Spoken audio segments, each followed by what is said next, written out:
Yo, we live? Let me check. Today is Thursday, Takedown Thursday. Go do a takedown for me. Do it for Ollie. Do it for Ben Askren. Yeah, we're back. Yep, we are good. Audio sounds good. All right, everybody. We got a lot going on. We got a lot going on. It's going to be a rough week, man. Shout out to Craig Jones and his crew, Alex and everybody else over there. They're working hard. And shout out to all the Masters World's competitors, Jiu-Jitsu Con kids, you know. Everybody out here doing some work somewhere. Shout out to Gordon Ryan and Gable Stevenson. We're going to roast them too. Don't worry, people. We're going to roast them too. We got Demetrius Johnson. We got a lot of people. Honestly, we got a lot of people to work on. Not work on, but to acknowledge. So we'll get into it. Should be streaming tomorrow too. So just to let you guys know, I'll be streaming tomorrow. And then once CJI hits, I'm going to try to stream Saturday and Sundays. So I'm going to ask that you guys donate on Saturday and Sunday because I'm going to be tired. It's going to be like 1 a.m., 2 a.m., 3 a.m. I'm going to need you guys to donate. Hit the Cash App at that point. I'm sorry. I don't like begging for money. You got me over here begging for money like those MMA fighters. But if I got to stay up late, we'll see what happens, though. It should be fun. I don't think anybody's going to be a guest on the live stream at 1 a.m. I think Craig's going to be busy. I think everybody else is going to be tired. So it's going to be solo dolo. But we're going to get right into it. Yeah, I was looking for the podcast. I don't see it just yet.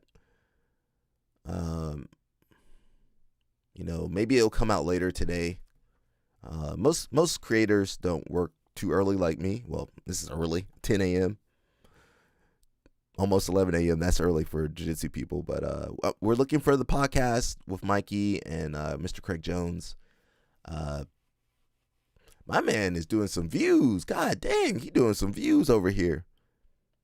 Now, I'm pretty sure people skimming through to the good part, but we'll see. We'll wait and see, and I'm not sure if I can play it. I need to reach out to Demetrius Johnson over here, make sure I can react to his content.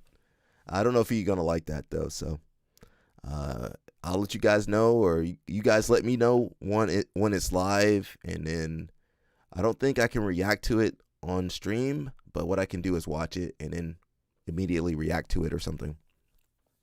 And maybe that's what we'll do. But as of right now, I don't see the video, so don't be asking me where the video at. I don't know. I don't know where the video's at. They probably got to edit Mikey out, edit some Craig Jones out. So we'll see. I think that will definitely do some numbers. I mean, Demetrius Johnson got numbers already, but it for sure going to do at least 500K possibly. So we'll see what happens with that. Yeah, I'll keep you guys updated. Don't jump at me, man. I don't know. I'm not in charge of Demetrius Johnson, okay? You guys got it right here. I don't see it. Nothing's been uploaded. Nothing's been live. Nothing's been streamed.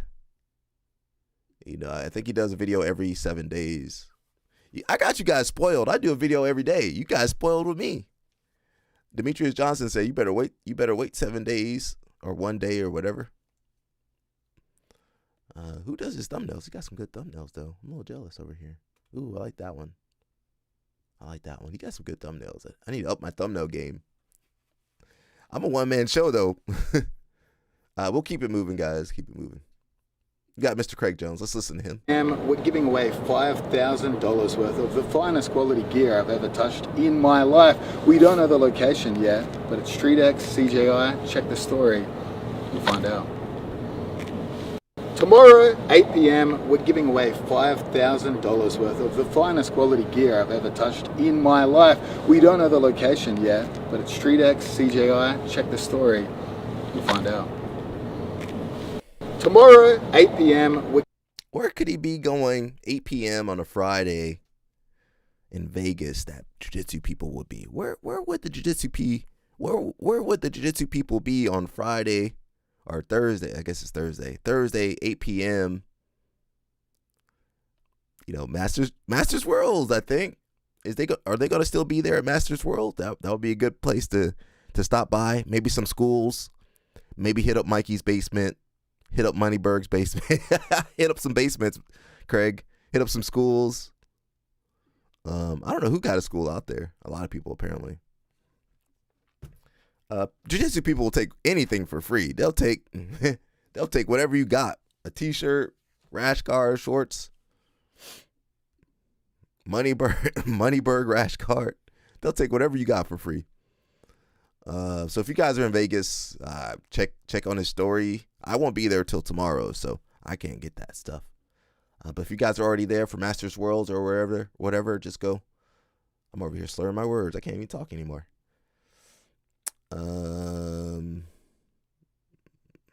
Yeah, I'm not gonna search for you people. You go to Craig Jones's story and look and find it for yourself. I'm not gonna do all the research for you people. We got Craig again. Apparently, I guess the brackets are coming out, so we might analyze what's going on a little bit. You know, see how the matchups will be. Let's let him talk first before I get into it. Trump 2028. We've got another great first round matchup here. We have my treacherous friends, the B Team Bulls over here, or the mercenaries of this card. Nicky Ryan, Ethan something, Joseph Chen, Chris Wojcik, Nicky Rod, and the wild card, Victor Hugo. They will be facing Daisy Fresh, head coach Heath Pettigo. We've got the questionable Max Hansen, Dante Leon, Jacob Couch, Michael Pixley, and that traitor of a wrestler, Brandon Reed. I hate wrestlers. They cost us our main event. But again, guys, there's a few tickets available, maybe 97%. Come, watch it live and free at the Thomas Main Event Center. Bad. Awesome. Trump 2028. We've got another great first round matchup here. We have my treacherous friends, the Disney Bulls over here, or the mercenaries of this card. Nicky Ryan, Ethan something, Joseph Chen, Chris Wojcik, Nicky Rod, and the wild card, Victor Hugo. They will be facing Daisy Fresh, head coach Heath Pettigo. We've got the questionable Max Hansen, Dante Leon, Jacob Couch, Michael Pixley, and that traitor of a wrestler, Brandon Reed. I hate wrestlers. They cost us our main event. But again, guys, there's a few tickets available, maybe 97%. Come, watch it live and free. 97%. The Thomas Main Event Center. He said 97% available. So I'm gonna just give my thoughts on the CGI this first matchup here. Danny Choppa, what up? Yeah, he cutting up early in the morning, man. Who else got Craig Jones cutting up on their live stream early in the morning? I guess he's supposed to be Trump. Is that Trump? Not Trump. Dana White. He Dana White now. Dana White. Yo, don't mess with Craig Jones. That's what I learned. Don't mess with Craig Jones. I'm praying Mikey didn't mess up on that podcast. Mikey, please don't make me cover you, bro. I'm trying to be good, Mikey. I'm trying to be good, respectful, but please don't mess up on that podcast. Danny Choppa, happy takedown Thursday. What takedown are you gonna do today? Huh? What takedown you gonna go for? So we got B Team versus Daisy Fresh. They try to knock out Daisy Fresh for sure. Let's go person for person. So coaches, got Nicky Ryan versus Heath Pettigo. I think Heath. Does Heath still have his eyeball? We donated to the GoFundMe. So he got one usable eye right now. Nicky Ryan's got no knees. I mean, they're not competing, but experience-wise, we got to go Heath Pettigo. I mean, he's built his team basically from scratch, right? He didn't have no help, no investors. He had people living in cardboard boxes outside the gym. So for sure, he probably got more experience and more trust from his athletes because he's kept a lot of those guys alive.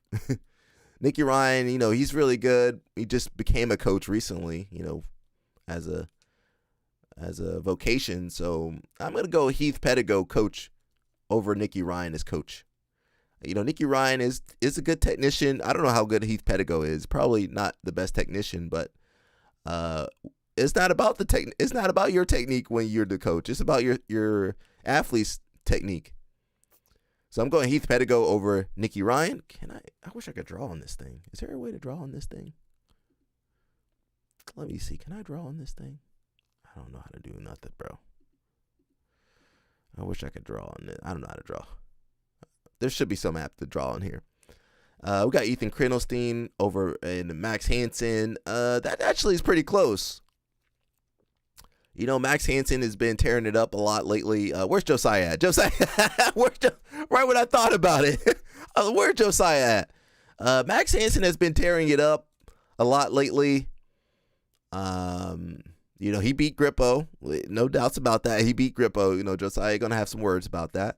But he won. He won the match. He's had some really good matches at, I believe, Nogi Pans. I think he won Nogi Pans or something. Where else? What else did he do? He's done some other stuff too. I feel like he's been competing more than Ethan Krinelstein. He's been training well.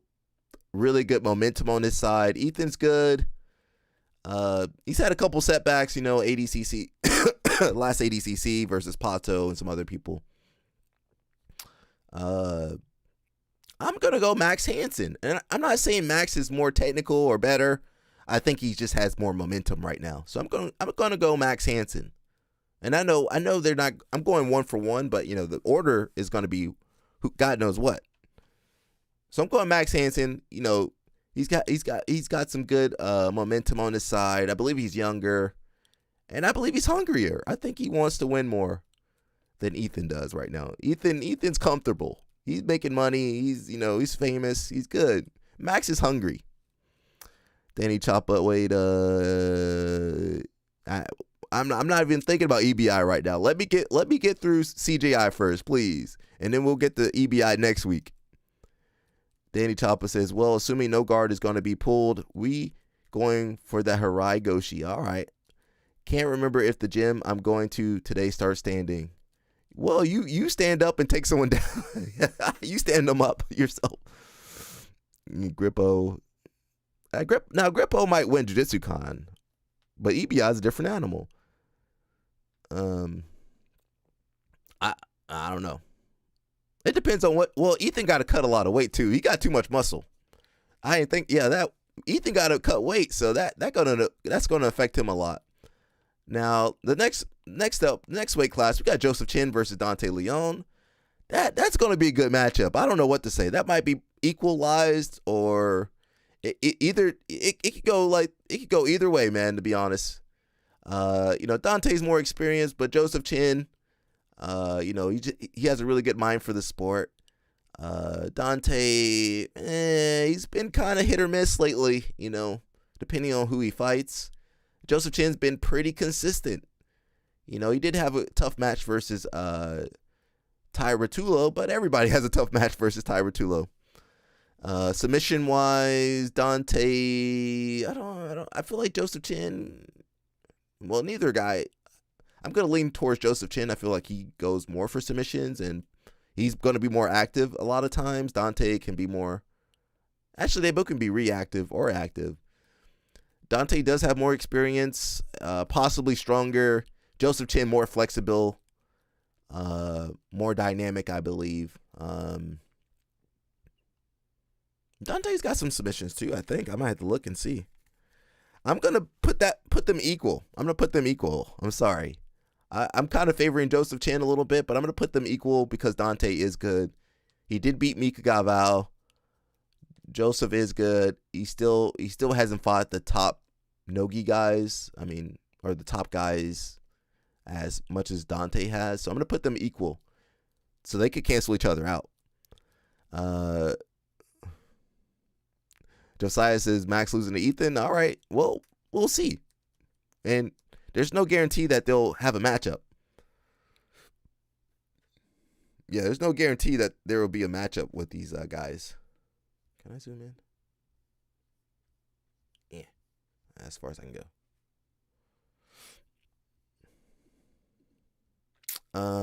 Next up, Chris Wojcik versus Jacob Couch. Did these two guys fight before? They got a similar game. You know, they both got Chris got the Wojcik lock. Jacob got the he got the false reap pull through. They might be equal too. Jacob Couch has more experience. You know, he's fought Gordon and other people. No, he won Nogi Worlds too, I believe. Chris Wojcik is good. He's good, but I was looking up his matches. I didn't see as many matches as I wanted to see. You know, he's got that really good finish versus 40-year-old Josh Hinger, but and that dude at Who's Number One that didn't know leg lock defense, but I might be leaning towards Jacob Couch. I'm gonna lean towards Jacob Couch. He's got more experience. Chris Wojcik, very seems to be intellectual, but when you grabbing someone's leg and pulling on it, you don't need to be super intellectual. I'm going Jacob Couch. I'm sorry, Wojcik. And Wojcik's he's on BJJ Mental Models team, so I just became a traitor right there. I'm sorry. Nicky Rod versus Michael Pixley. Ooh, that is.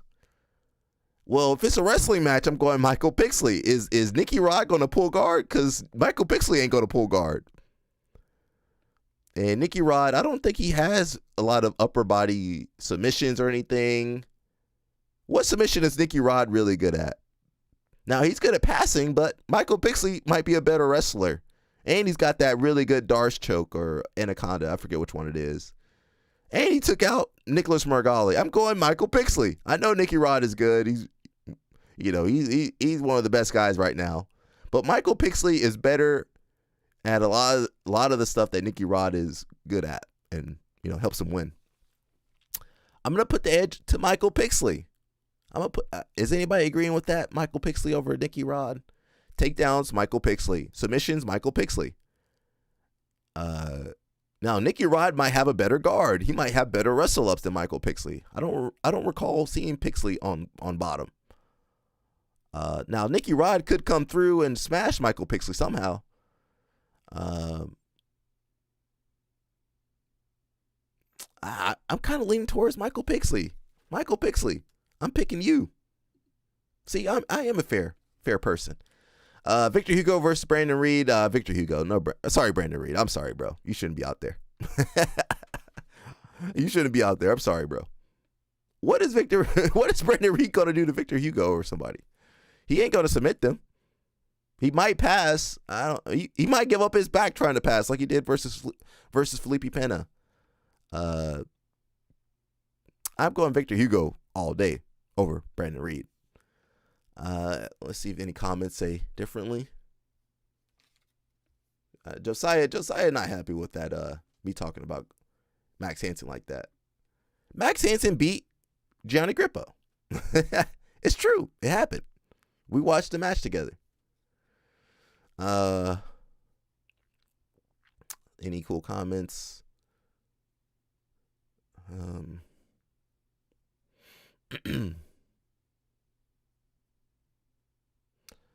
Someone said Nicky Rod could quite literally wipe.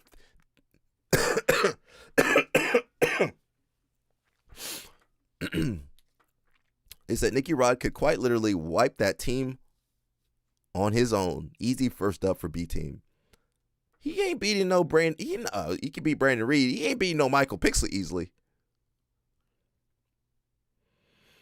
I ain't happy, dog. Johnny beating Max and everyone at EBI. All right. All right, Josiah. We'll see. We'll see. I don't know who's at EBI. Let me focus on this first, and then I'll look at EBI next week.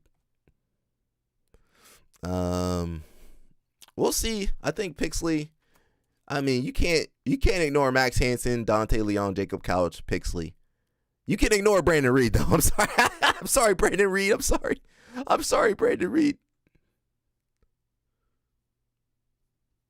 Let's watch it one more time for people that missed it and couldn't hear because I was talking over it.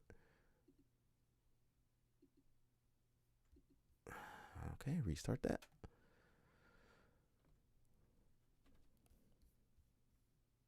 First round matchup here we have my treacherous friends, the B Team Bulls over here, or the mercenaries of this card. Nikki Ryan, Ethan Something, Joseph Chen, Chris Wojcik, Nikki Rod, and the wild card, Victor Hugo. They will be facing Daisy Fresh, head coach Heath Pettigo. We've got the questionable Max Hansen, Dante Leon, Jacob Couch, Michael Pixley, and that traitor of a wrestler, Brandon Reed. I hate wrestlers, that cost us our main event. But again, guys, there's a few tickets available, maybe 97%. Come, watch it live and free at the Thomas Main Event Center. Bad. Awesome! Trump 2028. Dana White over here. Dana White. You know what? Craig Jones he's done more against Dana White than anybody else. Who else would take a rocket launcher to Dana White and get kicked out of the UFC? I respect that. Now, if I even touch a rocket launcher, I think the FBI would pop up.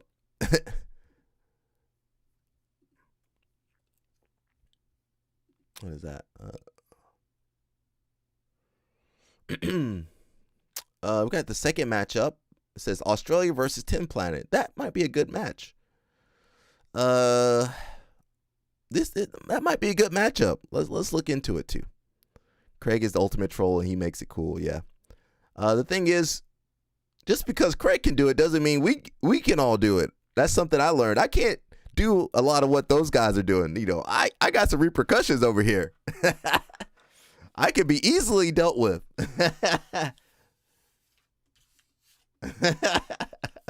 They'll take my stream off, cut your Cash App, cut your PayPal, cut your YouTube off. They can take me down easy. Here from the Horror Room, guys, we are coming to you live from Las Vegas, and we have a badass card at the half sold out Thomas and Mack event center. We had a badass main event too. Forget about that, guys. This is our first matchup I'm releasing of the team brackets here. We have Team Australia with Lachlan Giles, Fabricio Andre, Kenta Iwamoto, Lucas Canard, Bilal Something, and Declan Moody. And we have 10th Planet here with Eddie Bravo, Gio Martinez, Alan Sanchez, PJ Barge, Ryan Aitken, and Kyle Bang. That will be a first round matchup. We are going to release the rest of the matchups at some stage soon. What's up, everybody? Beta White here from the Horror Room. Guys, we are coming to you live from Las Vegas, and we have a badass card at the half sold out Thomas and Mack event center. We had a badass main event. Forget about that, guys. This is our first matchup I'm releasing of the team brackets here. We have Team Australia with Lachlan Giles, Fabricio Andre, Kenta Iwamoto, Lucas Canard, Bilal Something, and Declan Moody. And we have 10th Planet here with Eddie Bravo, Gio Martinez, Alan Sanchez, PJ Barge, Ryan Aitken, and Kyle Bang. That will be a first round matchup. We are going to release the rest of the matchups at some stage soon. What's up, everybody? Beta White here from the Horror Room. Guys, we are coming to you live from... Is that I don't know what kind of... Yeah, that good call on that. Alexander, what's up, man? Yeah, good call on that. I was like, what is that pink thing? I was like, is it a structural beam? Yep, you are right. Look at that. Look at that thing. That is a fire pole. Fire pole. You know, that's the term I'm gonna use on here. The fire pole. I don't know most of Team Australia. I can't even pronounce that Bilal guy's name. What the heck is his name? Let me wait for his arms to move out the way. There we go. Beta White. I like that. You guys know I don't like Dana White. I don't like Claudia. I don't like Dana White. I don't like most of those people. I like the fighters now. I like the fighters in the UFC. Some of the fighters in UFC BJJ, but I don't like the organization. I don't like how they run, their business practices. They are dirty. They some dirty mofos over there. We got Team Australia versus Team Planet. So what I've been doing, I'm kind of going position for position, even though, it's going to be mixed up by the time they actually get to the event. We got Coach Lachlan Giles and Coach Eddie Bravo. So Eddie Bravo, trendsetter of the sport, legend, innovator, compared to Lachlan, I mean, you can't really compete with Eddie Bravo as a coach, right? I mean, Lachlan's very, I'll say, intellectual. He knows modern jiu-jitsu. He's been competing, 2019 ADCC. That was like one of the best runs. Very knowledgeable of leg locks and other positions. I can't go against Eddie Bravo. I think Lachlan's like the new version of Eddie Bravo for this era. Experience Eddie Bravo. Yeah, experience Eddie Bravo. Coaching ability as far as having a relationship with his athletes, it has to be Eddie Bravo, because I'm pretty sure most of those guys came up through him. At least the main 10 Planet people in California, they all came up, Gio Martinez and so other guys. I think Alan Sanchez, some of those guys all came up through Eddie Bravo, through his system. Excuse me, guys.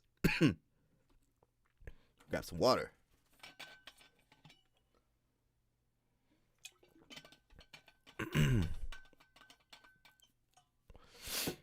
So yeah, I gotta go Eddie Bravo over Coach Lachlan Giles.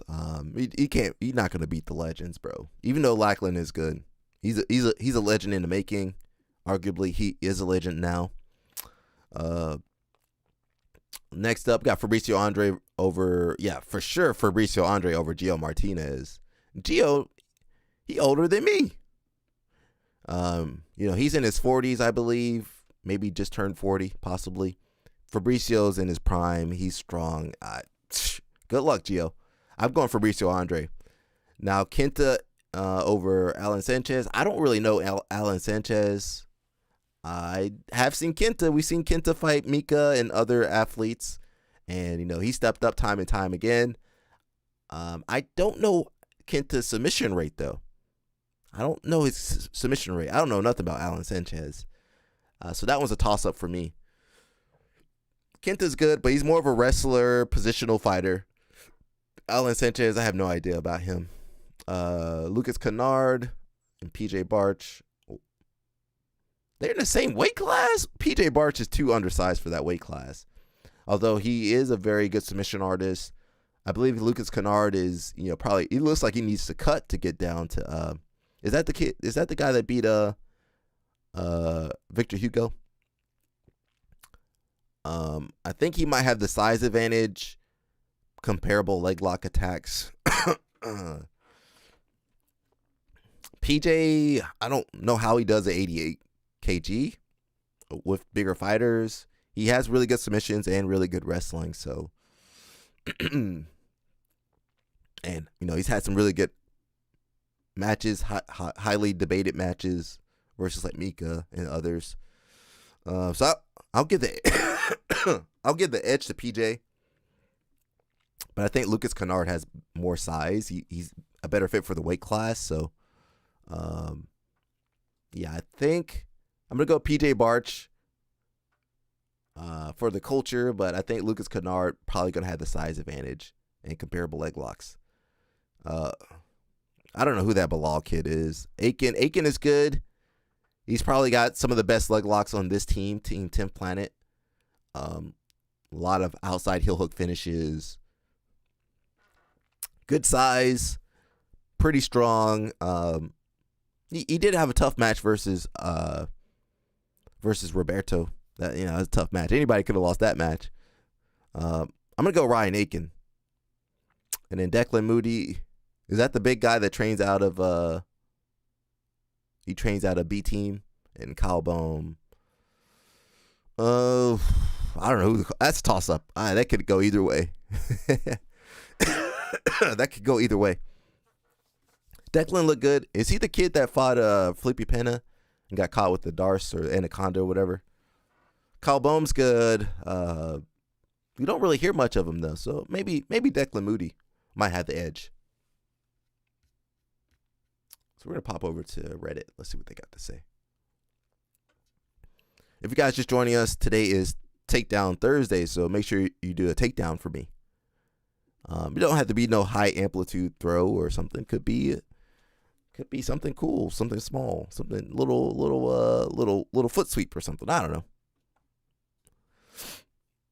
So we just looked at the team matchup, Team Australia versus Team 10th Planet. Let's see what the Reddit people got to say.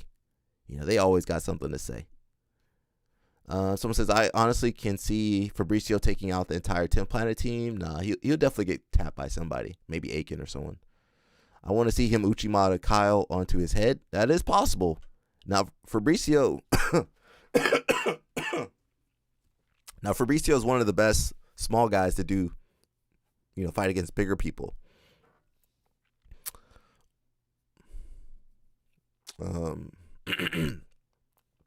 Someone says, wait, I must have missed this, but is Fabricio the wild card for Team Australia? Because how is he related to Australia in Asia? He is in fact a wild card. The whole wild card thing ruined the actual team aspect of it. Well, I think it was only 10 Planet and Daisy Fresh that fielded their own teams from in-house. Everybody else had to pull in some heavy guns. I'm not the biggest fan of it either, but I see why it's necessary to keep it more interesting. Not even that, nobody in Team Australia knows each other. A couple teams like that. Team Europe, nobody knew each other in Team Europe. Team Americas, nobody knows each other except for the Corby Bros.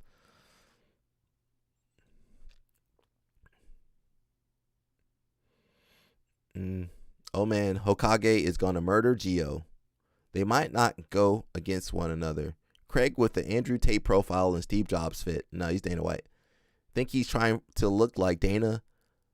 He called him Beta White. Doing his if you don't know, now you know thing.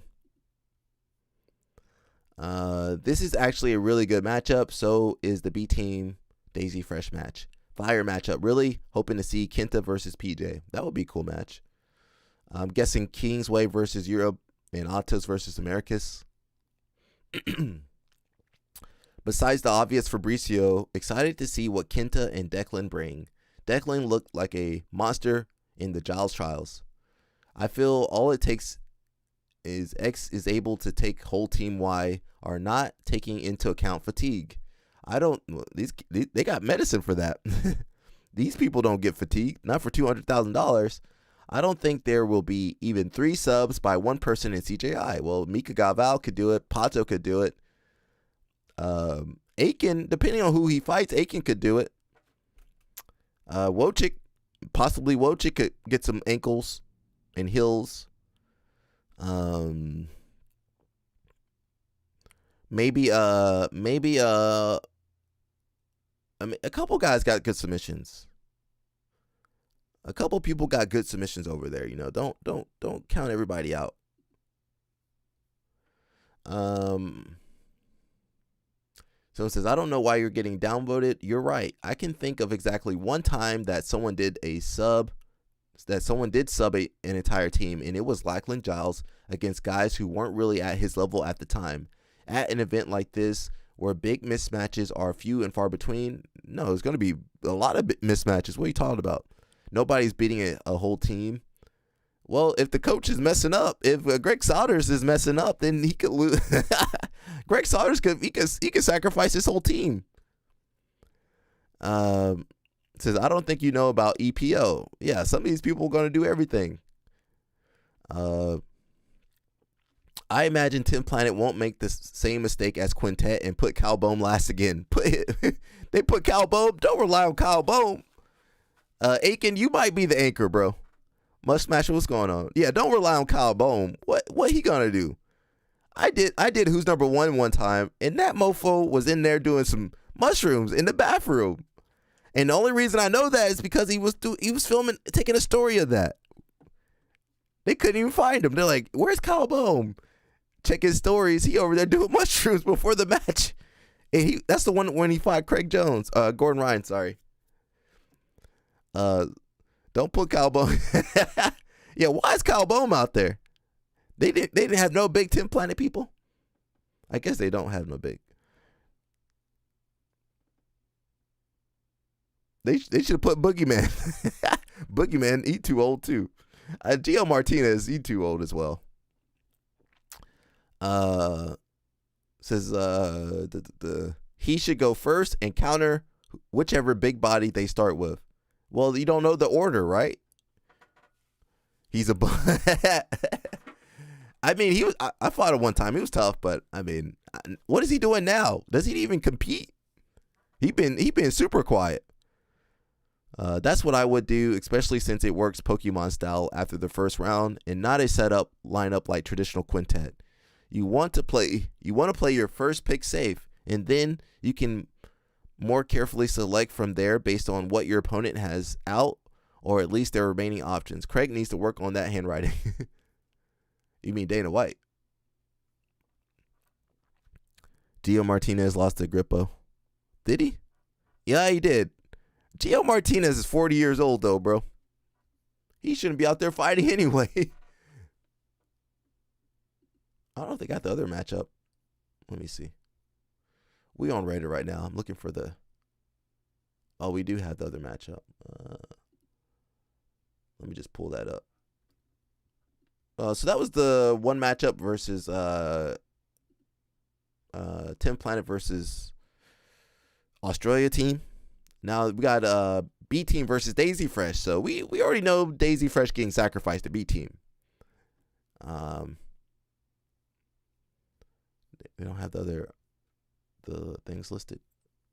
I wish we could show they didn't post the bracket or the athletes list. They say Australia over 10th Planet. Maybe. B team over PSF. Yeah. I wish Craig's bracket reveal showed a actual bracket. There is no bracket. It's quintet. Like, will these two winners face second round or on the opposite sides? That's not how the quintet works, bro. Can I pull it up again? Shoot. Let me just read these first. You guys already know who's on B team. You know, it's the usual suspects. But Daisy Fresh, you know, I think the standout people for Daisy Fresh. You got Max Hansen, Dante. Who else is on there? Shoot, who else is on that team? Dang, I can't remember. I can't remember who's on the team. I can't remember. I keep forgetting who's on that team. Those two are good. And what's the big guy I keep forgetting? Can't remember that kid's name for some reason. Says, I reckon PSF sends Dante out first. Good chance he can catch a quick sub or at least stall out a big guy. Should be good wrestling on display. Nicky Rod versus Brandon Reed would be fun as well. Brandon Reed ain't going to do nothing out there. Nicky Rod should run over Brandon. This isn't a wrestling match. Pixley, yeah, Michael Pixley. I keep forgetting Michael Pixley's name. Michael Pixley, do more stuff so I can remember your name, bro. Nicky Rod versus Pixley would be cool. I think Pixley could potentially take out Nicky Rod.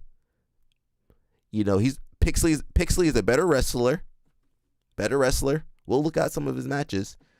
And he's got better submissions. What submission does Nicky Rod have outside of body lock pass? Now, Pixley, not only can he throw, he can lock up some upper body submissions. So I'm kind of leaning towards Pixley. Now, if he goes to the ground or something, you know, Pixley gonna get tore up. Edwin says, you talking about the New Wave meme members? New Wave or I haven't seen New Wave. They got New Wave out there? What you talking about, Edwin? The members. I'm talking about I'm talking about the CJI matchups. I think Pixley could give Nicky Rod the hardest time of his life. That pause on me. They've had a match before at UFC Fight Pass. Oh, they did? I can't. Who won that match? Nicky gonna have to pull. I mean, he might get tossed. He gonna go. Excuse me. He gonna go flying like Mergali. Mergali was flying. Mergali should have pulled guard too. He would have won that match. He finished everyone in the last CJI. All right, who did he fight though? He fought some Brazilian guys that didn't do nogi. Felipe Andrew never did nogi. That was his first nogi match. Felipe Andrew, you had Kirkland. Kirkland never did nogi. Most of those guys never did nogi before. Who else was out there? Nicky Rod had a pretty easy matchup at all the CGI. Now, you look at, what was it, under 80 kilograms or whatever? Now, they had to fight everybody. You had to fight Barbosa, Mateus Deniz, Joseph Chin, Nicky Ryan, Egan O'Flanagan. You had to fight, Cade Rotullo, Ty Rotullo. You had to fight. It was killer's row in that lower weight class. Who did Nicky Rod beat up? He beat Felipe Andrew, who never did nogi before. William Tackett was there. He was super outsized. You had Pat Downey out there. You had what's the homeboy I don't like, the MMA fighter that be complaining all the time. They had no people in that division, that big boy division. Most of those guys were MMA fighters or blue belts or severely undersized or never did nogi before. Since I just joined the chat, you asked what is the big guy's name? New Wave? No. The big guy was Pixley. Pixley was the guy. I think. Wasn't too sure what you were talking about. Yeah, I was talking about Pixley. I think. I could be someone else maybe. I might have been asking about the B team, the big Australian guy. I think that's Declan Moody though. Apparently they did fight. I don't know who won that fight pass. Can we look up BJJ Heroes real fast? Let's see. Is Nicky Rod on BJJ Heroes? Is he a black belt? There we go. When in doubt, go to BJJ Heroes. Here we go. Did he beat Pixley? Wait, we gotta go all the way down here.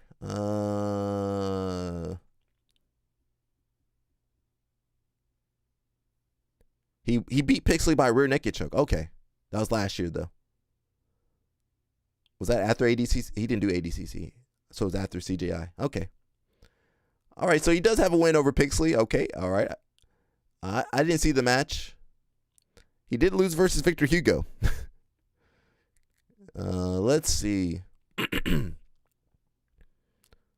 Let's look at some of his other matches. He beat Roberto 6-0. What was that? UFC Fight Pass.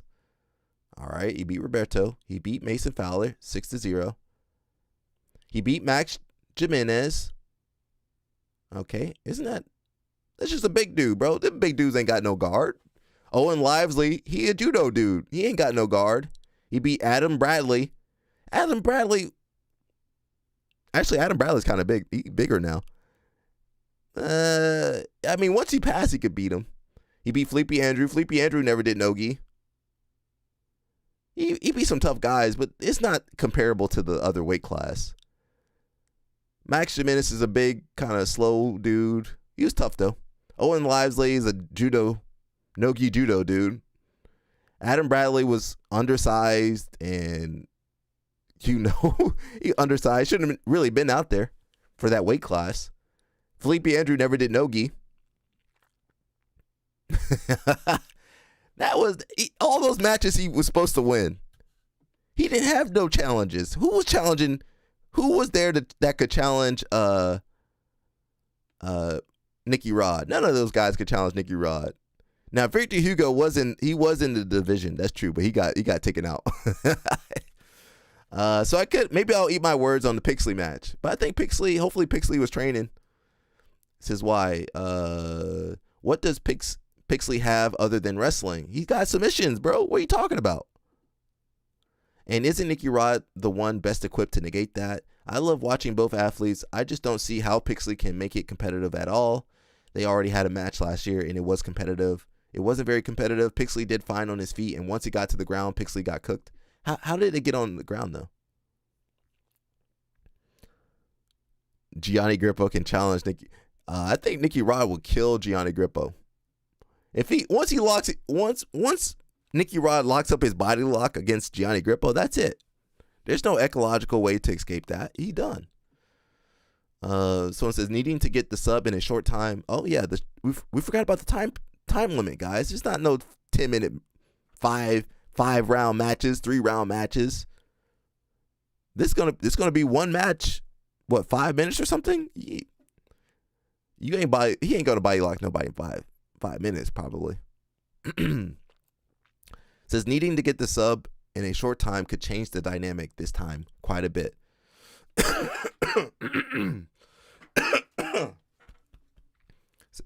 Man, I can't talk. Says Nicky Rod basically gassed Pixley at Fight Pass Invitational before going for the finish. Seemed like he was worried about that Darce in the early stages. Really looking forward to seeing what happens. So, you're not going to gas nobody out. Everybody's going to be pretty fresh unless they stay in. And the only way to stay in is to sub. The thing about Pixley is he has one of the most effective feet to deep sub routes in the whole tournament. He could realistically overhook, hip toss anyone into a tight Darce. That's true. That's a really good. He got one of the best attacks at the whole tournament. That's true. Mallington says there's no eco way. Gianni can beat him. Nah, I'm sorry, bro. I don't think that's possible. How could Gianni beat? Maybe if they put the gi on, maybe he could beat him. Jason Whitfield, what's up, man? He says CGI matches are 8 minutes each. And what were Fight Pass? 10 minutes? Okay, 8 minutes. Nicky Rod could possibly wear down Pixley in that 8 minutes. We'll see. We'll see what happens. But I think Pixley got the best attack. He got one of the best attacks in the whole tournament. So I don't want to underestimate him too much. And again, just because they're in the same weight doesn't mean they're going to be matched up. Now Pixley might catch some of these other big slow dudes. He might catch some of them Australian dudes. He might catch a lot of people. Now if they fight some small dude, the big guys might be disadvantaged against the small people now. If they get one of those tough Fabricio Andre type of small guys that can throw them and run around them for 8 minutes, that might be rough. Says, yeah, I agree. Some people think he's still 2019 Nicky Rod, who just cartwheel passing and blast doubles. He's developed so much more than. I mean, honestly, I can't really say that Nicky Rod has developed as much as he's. I don't want to say he's mastered his game, but he's definitely fleshed out his game. I think whatever you see from Nicky Rod is what you're gonna get from him now. And he's good at what he does, and he can avoid what he doesn't want to do until he fights, a Victor Hugo level grappler or something. Says tough first round pool for B team, but if they are on the Euro 10 planet side of the bracket, it should be an easier second round. It will be Europe versus Atos and New Wave versus America. America gonna get crushed for the next 2 slots, I'm willing to bet. I'm not sure what the setup will be. Someone says, I hope so. Solders will get his chance to topple Danaher. Solders ain't going to do nothing to Danaher. And Owen Jones will get this shot at Felipe or Kynan that he begged for. Or maybe he gets humbled again. Once again by Pato. Pato going to humble a lot of people. Pato might submit a lot of, but Pato's not good against big people though. That's his weakness. But if you're within his weight class, he gonna destroy you. Unless you're a baby shark. Europe is cooked. They were cooked from the get-go with the big brain Ferris. Why was Ferris the coach? They didn't have no good coaches. They couldn't put Hodger Gracie up there. What's the guy? Braulio Estima or somebody. Victor Estima. Mauricio Gomez. They could have put somebody up there with some knowledge. I'm trying to see who's a no-gi. They could have put Fion. They could have put Fion up there. They should have put Fion up there.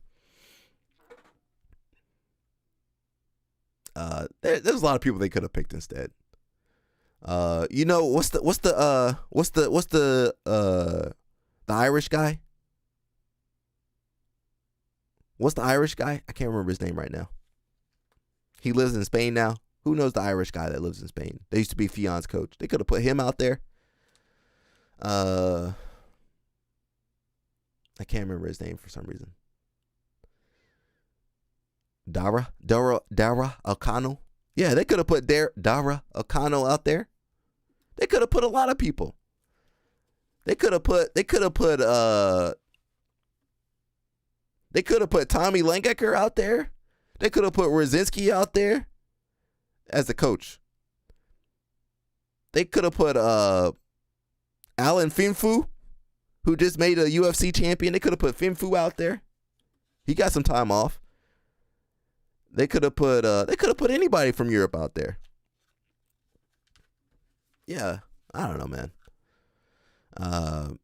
It's not my fault. I'm not in charge of Europe. How are these matchups being determined? Both of these teams seem like they should be in the top 4 seeds, and Australia and 10th Planet in the bottom 4.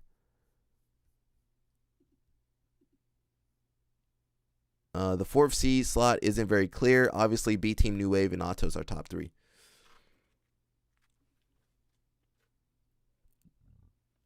Excuse me. It says, I agree with you. I would have put Pedigo as my 4th seed. Craig may have given 4th seed to the Aussies out of bias since they are Aussie, coached by Lackland, and have a few B team guys. Pato has never defeated Mikey. Mikey does have a submission win over Pato. I mean, they can't. I'm trying to be nice. They only fought one time. 2019 or something. So I'm hoping they can get another match in there, and I'm just gonna leave it at that. I'm trying to be nice to Mikey.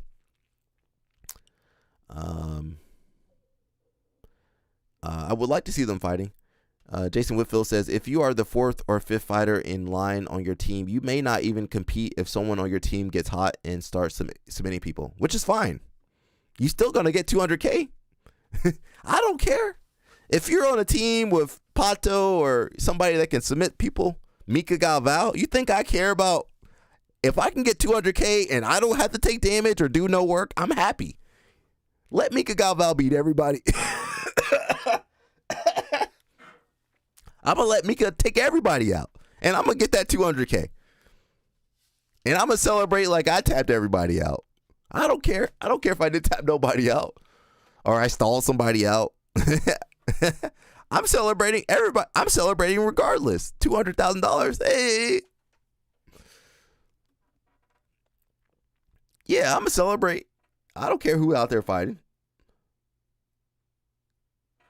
Someone says, good point. I suppose they could be ranking either Australia or 10 Planet as the 4th and 5th seed and Daisy Fresh as 6th. That doesn't seem out of the realm of possibility. There definitely seems like there are 3 clear tiers. The 3 you mentioned at the top, B Team, New Wave, Atos, Australia, and then Australia, 10th Planet, Daisy Fresh in the middle, and Europe and Americas at the bottom. Greg Saunders, I blame you for that, Greg Saunders. How did you mess up Team America? How did he mess up Team America? He messed up Team America. I'm sorry, Greg Saunders. You did, though. I would have done a trials. There was no trials or anything for Team Americas. They could have done a trials. He could have done some research and got people with a super high submission rate. He could have reached out to athletes to get them. Well, he didn't have any athletes. Well, you got the whole Americas. Yeah, the whole America. Does Americas include South America and Central America? Bro, they could have done a lot more. He could have done a lot more research, had a trials, open the trial and get as many people as you could. And he picked 2 of his homeboys. I don't know if they should have been out there. Some people in different weight classes. They got an Australian dude in there. They got Pat Downey in there. Who else over there? Somebody else over there. I can't remember. Love Kitten. What's up? I like that name. Love Kitten. My hot take is that they should have Keenan as the American coach. They could have had anybody as the American coach. Keenan, JT Torres, Marcelo Garcia. Yeah, anybody that's American or American citizen, green card, Rafa Mendez, Guy Mendez. I might have put Guy Mendez over there. They could have put Lloyd Irvin over there. They could have put Mushmaster over there. They could have put anybody over there. They could have put Jason Rowell over there. Jason Rowell would have been, I think he would have been a bigger draw than Greg Souders. Balea come in, throw some knowledge, and then he dip out of here. He sprinkle a little bit of secrets in here. What's up, Balea? We over here complaining about Team Americas. Heck, they could have had Balea as the coach. He would have been better than Greg Souders.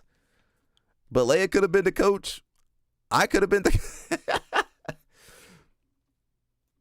Keenan. Yeah, Keenan.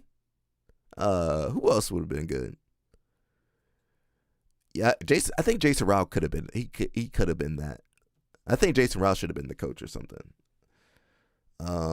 If Nicky Ryan can be the coach, they could have put Jason Rowell. There's a lot of people they could have picked, man.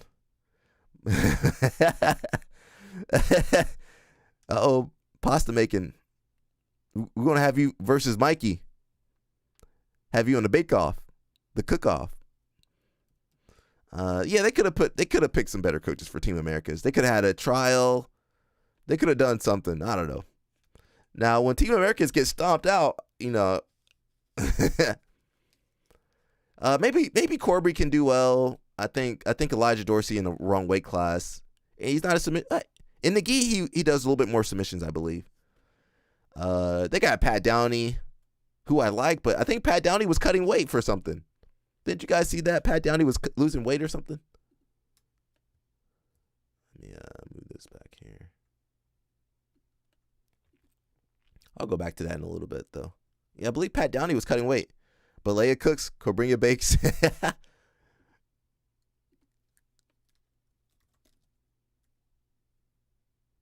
Yeah, I think Pat Downey was cutting weight, and he's supposed to be doing is he 99 plus or something? He says 105 kg versus 85 kg. Is he in minus 99 or plus 99? And why was he cutting weight? Nighttime World, what's up, man? I know you up late. Mika and Kingsway is going to be unstoppable. Mika is the Kobe Bryant of jiu-jitsu. It's possible.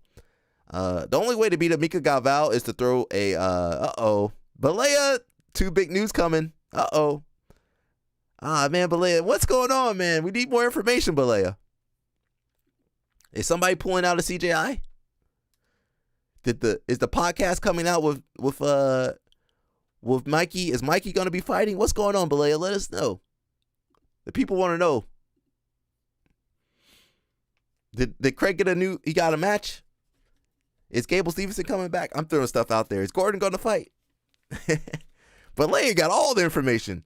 Guys, don't ever go after Balea because he will tear you down. NDA signed, yeah. They know. they know they got to sign Balea. Balea could ruin everybody's show. He let everybody know the secrets. All right, we're just gonna have to find out when everybody else find out. So get ready for two big news stories coming out, people. Balea let us know that part. Yeah, he our inside source. We got a couple inside sources. Over here. That's why I try not to piss too many people off. Dang, Balea, we want to know what's going on, man. Someone says, I sort of feel like 10th Planet versus Australia was that we want to make sure Australia gets a win. Since they have to fly all the way over here. That might be true. Australia, they gotta fly 14 hours, 20 hours, 24 hours just to get to the tournament. Australia is like the 6th ranked team to me. The 10th Planet guys have more submission danger over their whole team than Australia. I don't know about that. It's not guaranteed win at all. PJ Barch could easily put 10th Planet plus 2 subs on. Bohm will be tough for Bilal, and Declan, who are younger. They all look old to me. They young. they look old as. It might be all the tattoos and stuff. I don't know, but the Australians look old in the facial hair. Says, but nowhere near as experienced. I think Lackland will need to be very careful about when he throws Fabricio out, since Fabricio, I think, is their only answer to Barch. You know what? Fabricio might take Barch. Mikey and Craig Minnie Mouse podcast dropping shortly, but that ain't the news. All right. We got to stay updated on the Minnie Mouse. But like, why you call him Minnie Mouse, bro?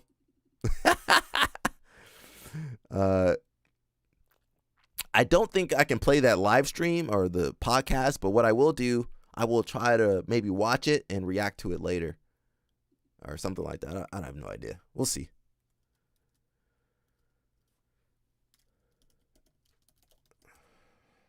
Mighty Mouse, post your stuff earlier, bro. Yeah, he ain't got nothing up. He's competing at is he competing today? Oh, it's up. Oh, it premieres 12 p.m. noon. We early. Mighty Mouse over here, he's competing today, I believe, or tomorrow. Yeah, you guys can see it. I don't know if you guys can see it. The video. Shoot, let me go back. It's can I zoom in? There we go. It's gonna premiere at 12 today. So maybe we'll click on that for a second. We'll see. Notify me. Yeah, notify me. There we go.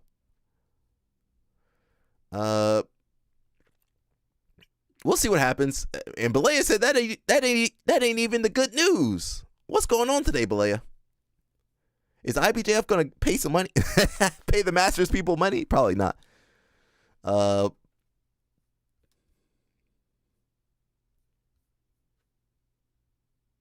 back to Instagram. We got some of was that Giancarlo Mushmaster? It says New Wave Warriors, the full team has arrived in Vegas, and we had our first workout together. They just had their first workout yesterday. These teams. We had special guest Cyborg in the room to help with the final preparation. Is Cyborg going to be in the super fight? Cyborg was helping. They still cool with Cyborg. Didn't Cyborg make those kids pop on the USADA test? I don't know if I would be cool with Cyborg after popping. Because remember, Mika used to be on Fight Sports. I think he popped when he was on Fight Sports. I mean, Cyborg popped. Wagner popped. Who else popped? A couple other people popped on there too. Cyborg's in the room to help with the final preparation. Special thanks to blah blah blah. Just a few days out from CJI. Super excited to be out on the big stage again. I forgot about Giancarlo. I'm not sure what Giancarlo going to do out there. He only seems to turn it up when it's at ADCC. If it's not ADCC, he usually not going to turn it up. Where was Cyborg over there? Was he taking a picture? Oh, there he is in the middle. Who let Cyborg get next to Helena? Nah, get him away from her. Get Cyborg away from Helena. We don't support that. Cyborg, get your hands off of her. Get your hands off of her, Cyborg. Danaher, protect your daughter, Danaher. Protect your daughter from Cyborg, Danaher. All right, I for sure don't support Cyborg. You know, I don't trust I wouldn't trust Cyborg near my daughter if I had one, or any other person's daughter. Yeah, why Cyborg? I don't trust Cyborg. I'm sorry, people. I don't trust him. I don't trust Cyborg over there with Alita. You see that? You see the video evidence? Get your hands off of her, Cyborg. Or Josiah's gonna have to defend her. Get him, Josiah. Get him. I can't go out there and fight Cyborg, but Josiah, we're gonna send Josiah out there. Cyborg, you ready to take care of all them animals, bro? You ready to take care of all them animals, Cyborg? What he do? Look at him. He got his hands all up on her. Nah, she too young, Cyborg. Get out of there. No means no, Cyborg. No. Get away from her. She's too young. What do you do? I'm hoping he doesn't do nothing. Get out of there, Cyborg. That's wild, bro. Keep her away from Cyborg, people. Keep her away from Cyborg. Helena, we don't want you with none of them Brazilian boys. Stay away from the Brazilian boys.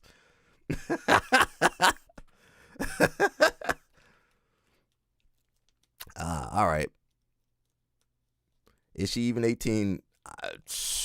Even if she was 18, that don't. I don't want Cyborg next to her. Yeah, I think she is 18, I believe. I don't know. Josiah, is she 18? Either way, stay away from her, Cyborg. Get your hands off of her. You old enough to be her dad. He's old enough to be her dad.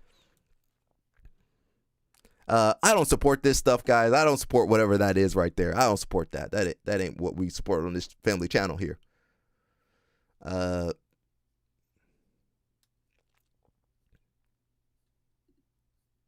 Cyborg coming after me. I'm not scared of Cyborg. I ain't afraid of Cyborg. I fought him one time. Now he beat me. For sure he beat me.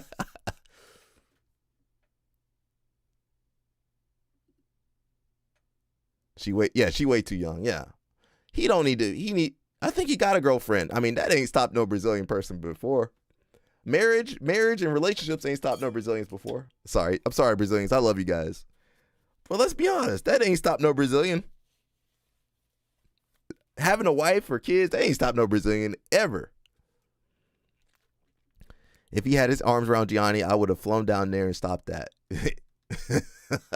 I think Gianni been down there too. I was about to look up something. I think Craig Jones might. Did they update the bracket?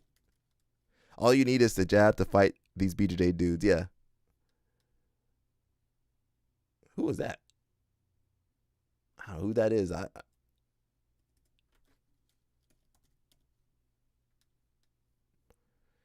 I'm trying to see if they updated anything. Nope. I don't think we updated anything. Who's this?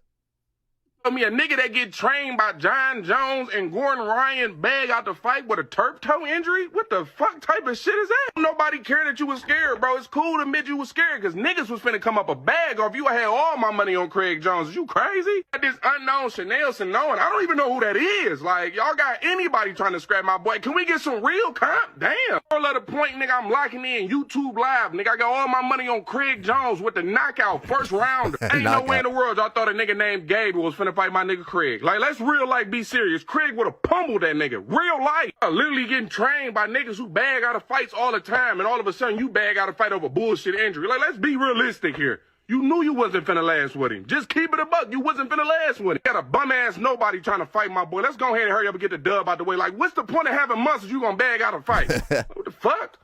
Come on now. I mean, Gable ain't no unknown person. Jason Whitfield says, wow, what a room. You got Cyborg and Achilles Hosha out there. I'm not training with them a few days out from COP. Yeah, you going to tear your ACL, MCL, LCL, PCL.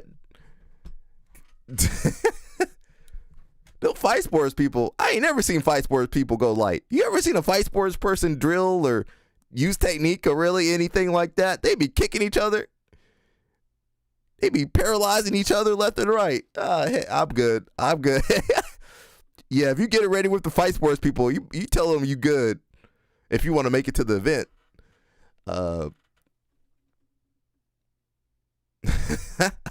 That's wild, bro. We got a couple comments. Craig said the streets have spoken. Someone said he had already planned to pull out a long time ago. Apparently he has a deal with the UFC. Gordon exposed the whole plot. Real brilliant jab from the king. And you know what? Balea said that ain't even the real big news today. We got some big news today. I can't find that comment. It says gonna be hilarious if Gable loses his MMA debut. He just gonna switch over to something else. He said he gonna do judo now. Mushmaster. He said I can't even talk. Mushmaster. He said he gonna do judo now. He coming over to judo now. He gonna save judo now. Can't do no leg grabs. What are you gonna do? Says they be hitting people with pro wrestling finishes in practice. Yeah. They DDT you, DDP you, Boston Crab on you. Yeah, you couldn't pay me to drill or train with Cyborg, really. I've been up to Fight Sports one time, but I don't think I'm going back. Gable faking his injury. I've been saying that. Maybe. Says Gable was actually on track to be liked, accepted, and respected by the jiu-jitsu community. That's gone. For stepping up to grapple Craig. We all wanted to see this. Pulling out definitely took some shine off his aura. He lost his aura. Not to take away from his incredible accomplishments as a wrestler, but CGI would have been his moment to really connect with us grapplers who are also MMA fans, especially with his debut around the corner. Maybe now, maybe not so much. Yeah, I'm not going to support Gable Stevenson anymore. I mean, he not going to stick with anything. That's just his personality. He's not going to stick with wrestling. He didn't stick with WWE wrestling, or pro wrestling. He didn't stick with football. He's not going to stick with MMA. He's just going to keep switching for his whole life, basically. None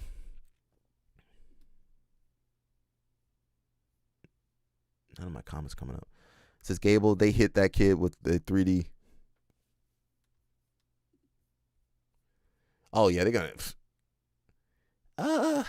I mean, if he did train judo, took it seriously, maybe he could do well. I don't know. Yeah, maybe he could do well if he took it serious. Is he gonna take it seriously though? I mean, he's got all the talent in the world. Really good movement skill, balance. I mean, if you taught him like 2 or 3 throws, he would be a nightmare for most heavyweight judoka, right? He's got the talent. He has the talent. I think he has the talent to be good at judo. He has the talent to be good at just about anything. Now, if he gonna stick with it, if he would stick with it, that's a different issue.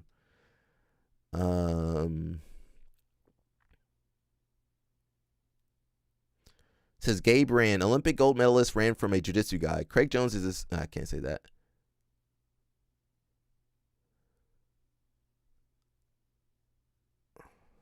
Mushmaster says Gable accomplished the goal of being Olympic champion. He's just doing side quests now. That's true.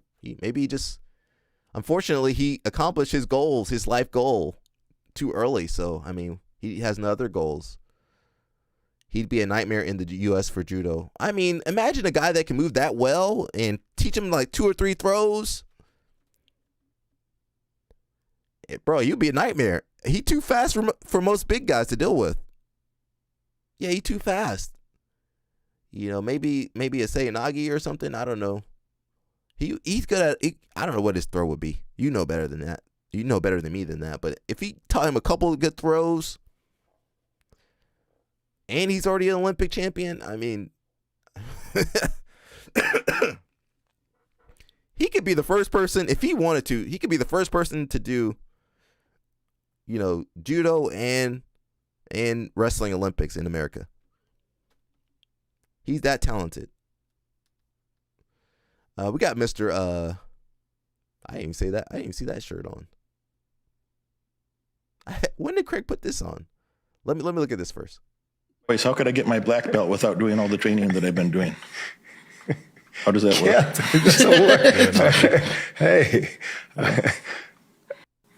Boys, how could I get my black belt without doing all the training that I've been doing? How does that work? Hey. I don't want to hear that when he got his fancy cars behind him. How could I get my black belt so quick if I didn't train? And the money bag on the floor. That bag goes to. That's what Hoist gets paid. Hoist gets paid in a big goofy money bag. He gets paid. That's how Hoist gets paid for his private lessons, in that big money bag. And Hoist got black socks on too. I ain't wearing no socks down in that basement. I ain't wearing them stinky black socks right there. Get them stinky socks out of here. Get them dirty. Uranage. I don't know that one.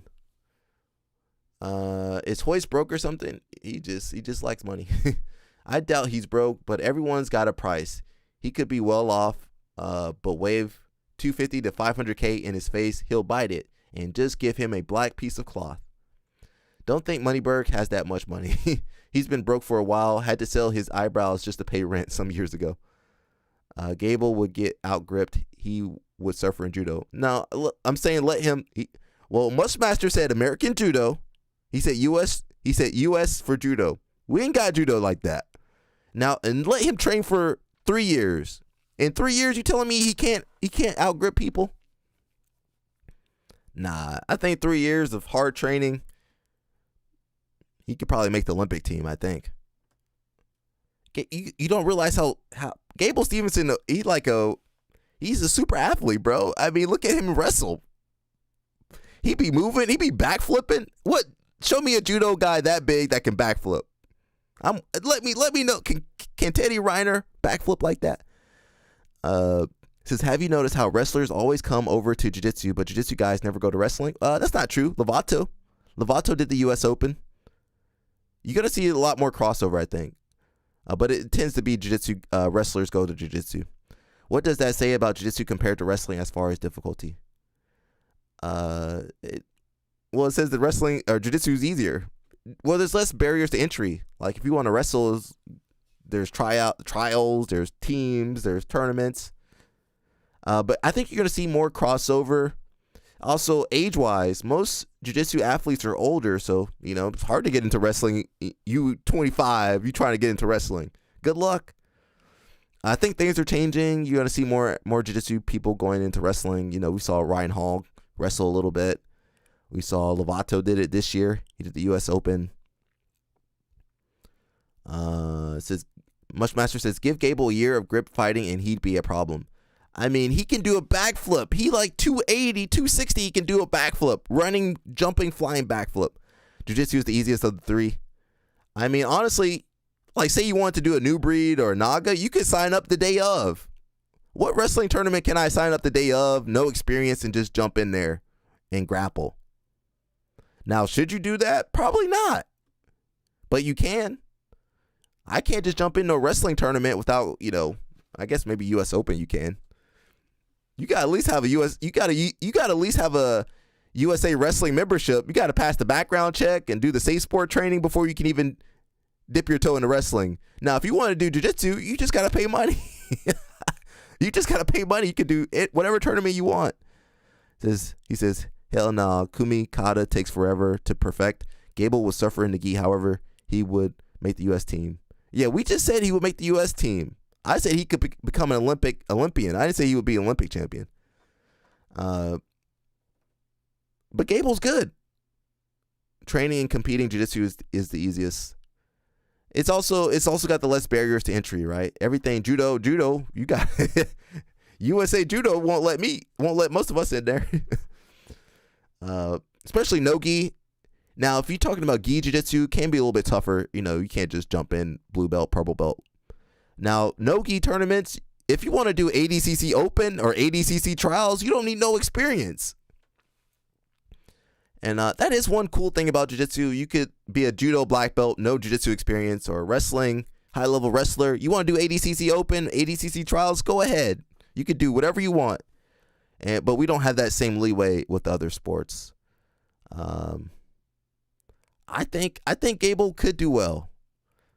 Like if he trained really hard for 3 years, I think he could do some damage. You got to remember, Gable, they don't make people like Gable Stevenson. They don't make that kid. They only make one of him every couple 100 years. I think he would do well in judo. I know you don't agree with me. Not Mushmaster, the other guy. I can't even pronounce that. It's in Russian or something. Let's watch the Foxcatcher. Me, you can get fucked. I do not want to roll with you ever. I happily roll with people 25 pounds lighter than me for the rest of my life, It's just an absolutely awful experience. Anyone that's bigger than me, you can get fucked, Craig. Apparently there's some big news coming through. What is that? This is how to fix it. What we're going to do is we're going to take that little digit bending part of your toe. You want to pull it forward. You want to stabilize. You want to pull this forward. And then this is how to fix it. What we're going to do is we're going to take that little digit bending part of your toe. You want to pull it. Everybody think their sport's the hardest sport. Wrestlers think they got the hardest sport. Judoka think they got the hardest sport. Gymnastics, actually gymnastics might be pretty tough too. All the sports are tough in their own way. You know. We got Miss Helen Morales. That's how I pronounce her name. I'm not sure if that's the right way. She went home to Greece. I know her dad ready for her to settle down. I'm not ready to settle down, but Helen, you settle down. I am.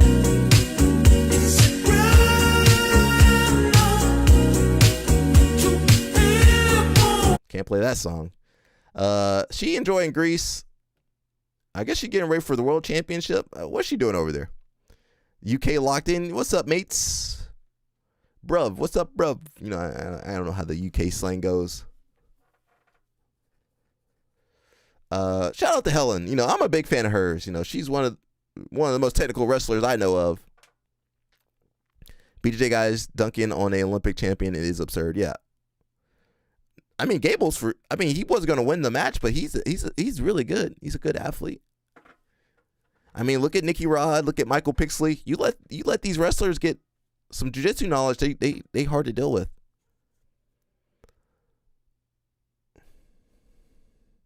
Yeah, Helen. We know we're big fans of Helen on this channel.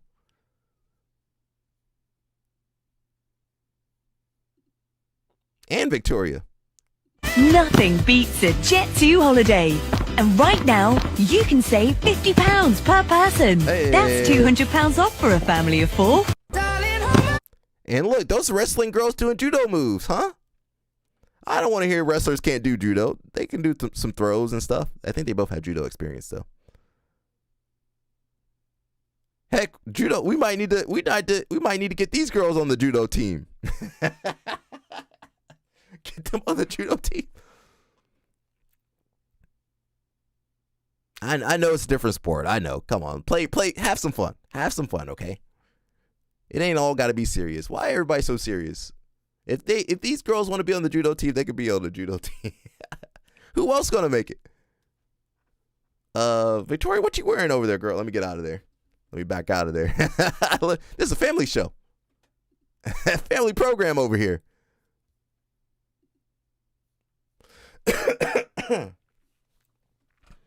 It says Gordon Ryan and Gable might be the dumbest people on earth. All right. What video is this? Is it something we saw earlier? Let me see real fast. Oh yeah, we read that already.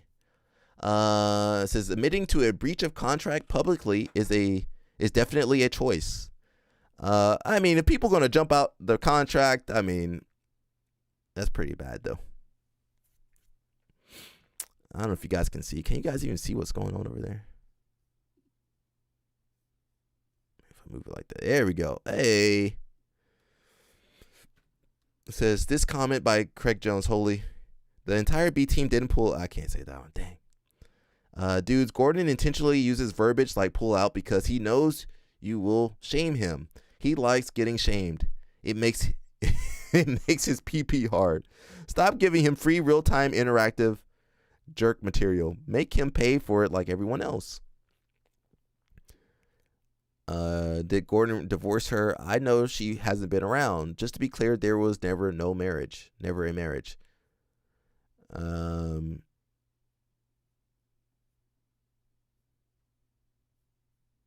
They aren't together. I don't know what happened with that. Balea and Mushmaster probably know what happened. I don't know what happened. I don't keep up with Gordon Ryan that much. Unless it deals with jiu-jitsu, I don't really care about it. I'm not gonna follow people's relationships really, unless it's like one of the wrestling girls. If they got a new boyfriend or something, I gotta stay updated on that. But otherwise, I don't care. Says what? Gordon and his girl, what's her name with the braids? They are not together anymore. I follow her on IG, and it would appear they are no longer together. She's been traveling the world for the last year or so, but will return to Texas to film instructionals with him. I assume is her primary source of income, making a totally clean break difficult, I would imagine. I don't follow BJJ gossip, but it looks like she's still in a lot of his instructionals. unless he has another small female uki. Mushmaster say he knows nothing. All right, Balea does.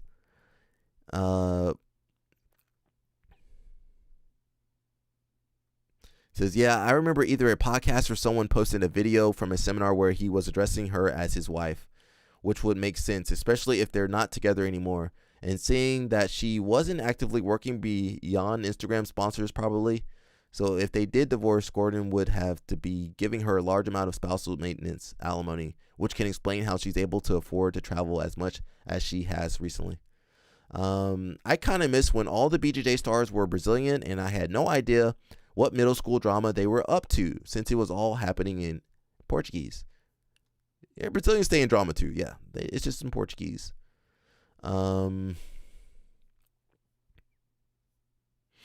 Says Jake Shields makes them look like MIT grads. Jake Shields. Listen, I want to fight. I want to fight Jake Shields. Craig, can you make that happen? Can I fight Jake Shields? Let me fight him. And if I lose, I'll put on the Moneyberg rash card. This sport has so many people that are very loudly dumb as hell. It's one of the most shocking things I've discovered since starting. I thought the general intellect would be higher in both general and regards to sporting. Nope. Luckily, following wrestling for most of my life led me to absolutely not expect that when I started BJJ. Says, yeah, it's supposed to be a thinking man's combat sport, but it's full of low IQ idiots. I can't disagree with that. You getting no argument from me. For hobbyists, that might hold. There are plenty of pros that don't engage in this type of drama either. To be honest, whether or not people want to admit it, we all engage with drama more. It's amplified on social media. What you don't see are the thousands of professional instructors who are quietly going about their business. You guys don't even care about these regular instructors. You always comparing them against Mighty Mouse video just came out, people. Oh, I just saw that. Pop over real fast. We not supposed to. Let's just watch a brief clip. Mighty Mouse, don't hit me, please. Don't hit me with that copyright hammer. But yeah, most people don't care about, the coach or anything. Let's watch a little bit, guys. Mighty Mouse, don't hit me too fast. Have a shot. Come on, have one shot with me. I haven't interrupted yet. I will interrupt you for sure. That's that's on the line. Raise my hand. Go. All right. Wait. So you said that CJI it's not successful over a long period of time, and I think when you talked, that was. Let me stop that. So if you guys want to go watch that video, go ahead. I don't like the audio. They should, they try to do the audio effects where there's no background noise or anything. I hate that audio, but it should be good. A lot of comments there. You got more comments than me for sure. Let me type in there. We here. All right, guys. So if you guys want to watch that, go ahead too. I can't watch it because I'll get hit with that copyright. The audio, Mighty Mouse, how you mess up the audio, Mighty Mouse? You should have had me on there. They took the background noise out of it, so that makes it hurts my ears. When you listen to my audio, it sounds pretty crisp, huh? So if you guys want to watch that, go ahead. I'm not gonna watch it now.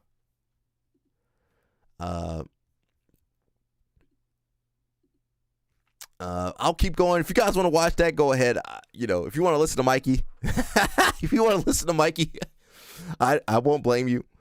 What was I saying? Something about people not caring about their regular instructors. I mean, most people only care about the Danaher, Gordon, Craig. They don't care about no one else. Now they might like Joseph Chin and some other people too, but they don't really care about they gonna treat their coach like crap, and then worship Gordon. Gordon never gonna do anything for these people. When it comes to combat sports, most of us are pretty stupid. Sports in general aren't known for producing very intelligent people. It's a slippery slope, putting athletes on a pedestal because they're all stupid enough to fall for it at any moment. Just wait, it gets worse. Eddie Bravo was a true pioneer. To be fair, Shields is more famous for a different sport that involves consistently getting hit in the head. Gable and Gordon, on the other hand. The best part is Craig's comment below. The entire B team, I can't say that one either.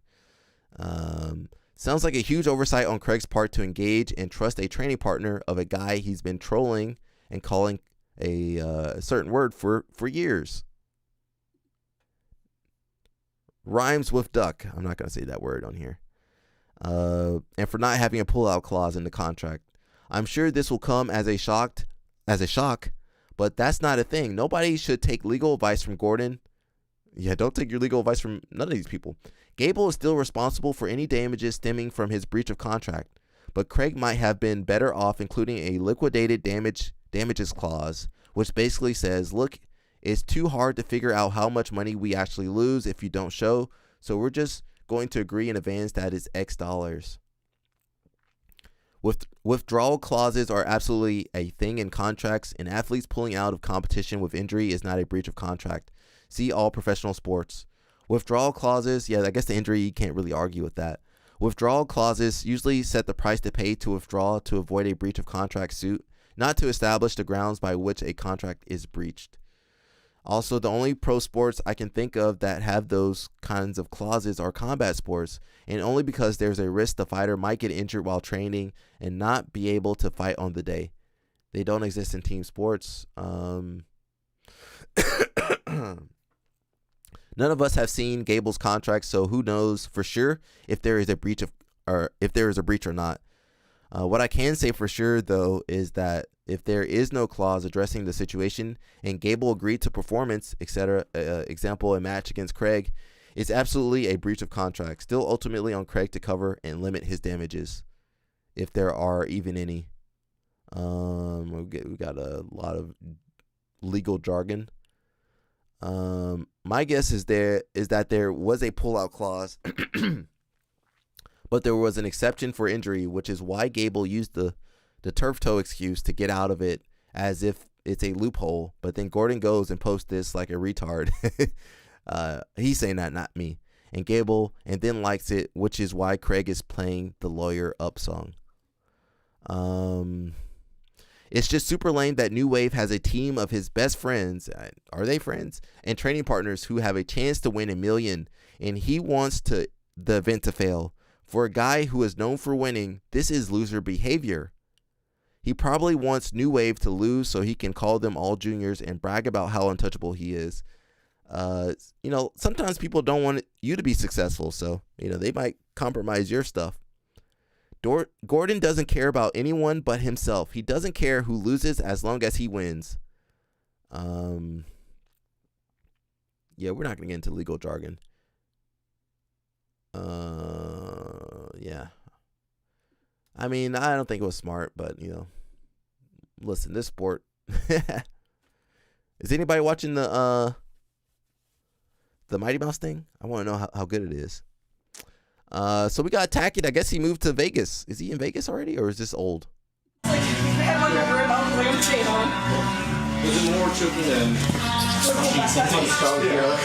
Oh, this might have been during the video, during the training. So I guess Tackett's going to be training with Mikey from now on. That seems to be the case. Now Mikey, I don't think Mikey's stayed with anybody that long. Sorry, Mikey, I'm trying to be nice. But it looks like good training for him, Of course, Mikey, look at Mikey. He can control that inside space pretty easily. Ankle lock grip. He on that leg, bro. He on that thing.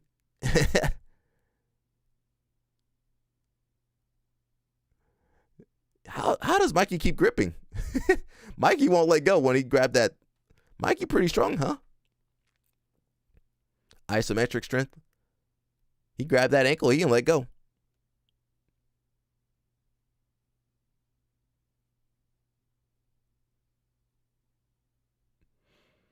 Yeah, for sure you can get that ankle. I mean, he kind of left his legs out, though. That's not how you defend ankle locks. Tacky, you don't know how to defend ankle locks? That's not how you do it, bro. You don't roll out of ankle locks like that, but it's fine. Tackett says, my ankles need ice. Can you guys see? And so does my slow methodical jiu-jitsu. Also low-key vibing to Mikey's music taste.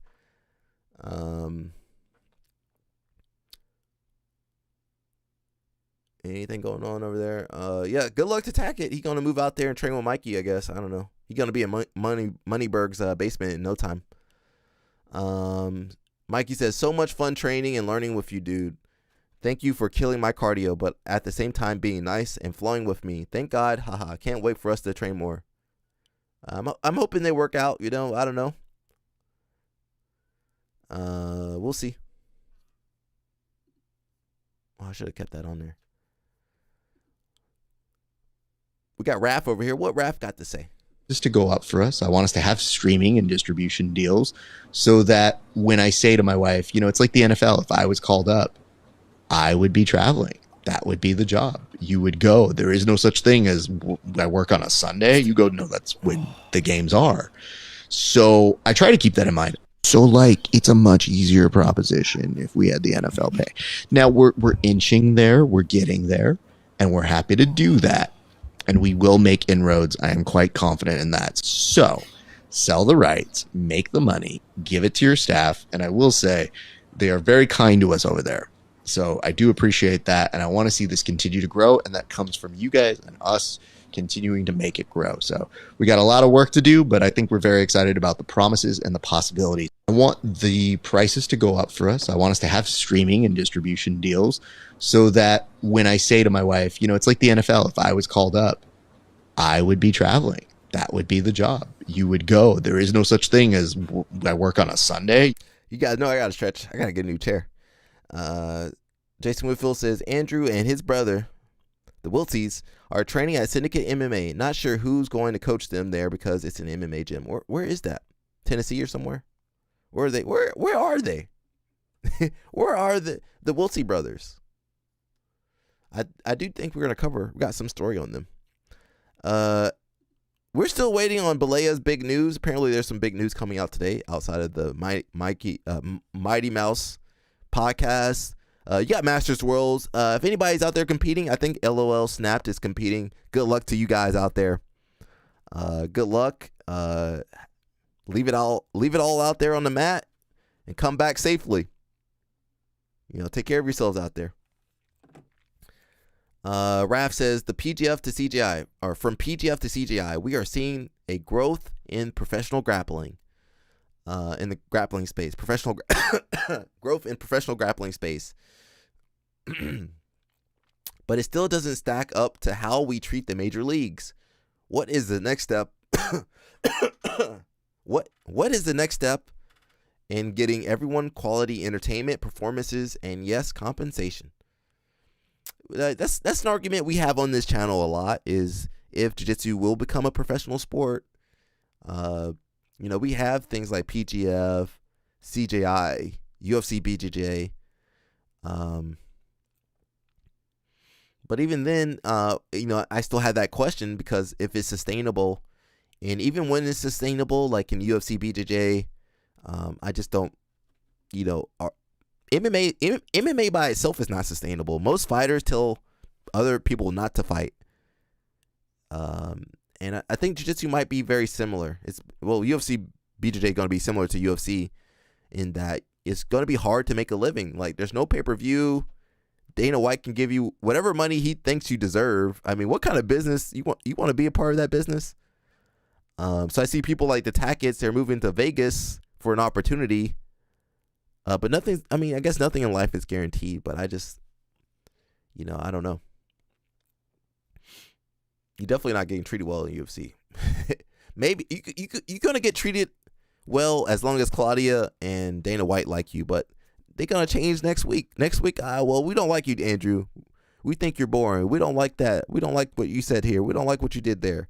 Blah, blah, blah, blah, blah. You're out. They could get kicked out next week. Jason Whitfield says Syndicate MMA is where Marab and Sean Strickland train. Murad or Marab? I know that's where his boy Cody still trains, but he's an MMA fighter now. That's true. Oh, that's Tackett's. Oh, and the Tackett's. I thought you said Wiltie's. Okay, the Tackett Bros. Oh, Cody Still, he trains out there, or did he move out there too? Is Cody still in the UFC? What is he doing? He kind of all over the place too. We got a lot of aimless people in this sport. Not saying I'm the most. I don't think I'm aimless, but you know.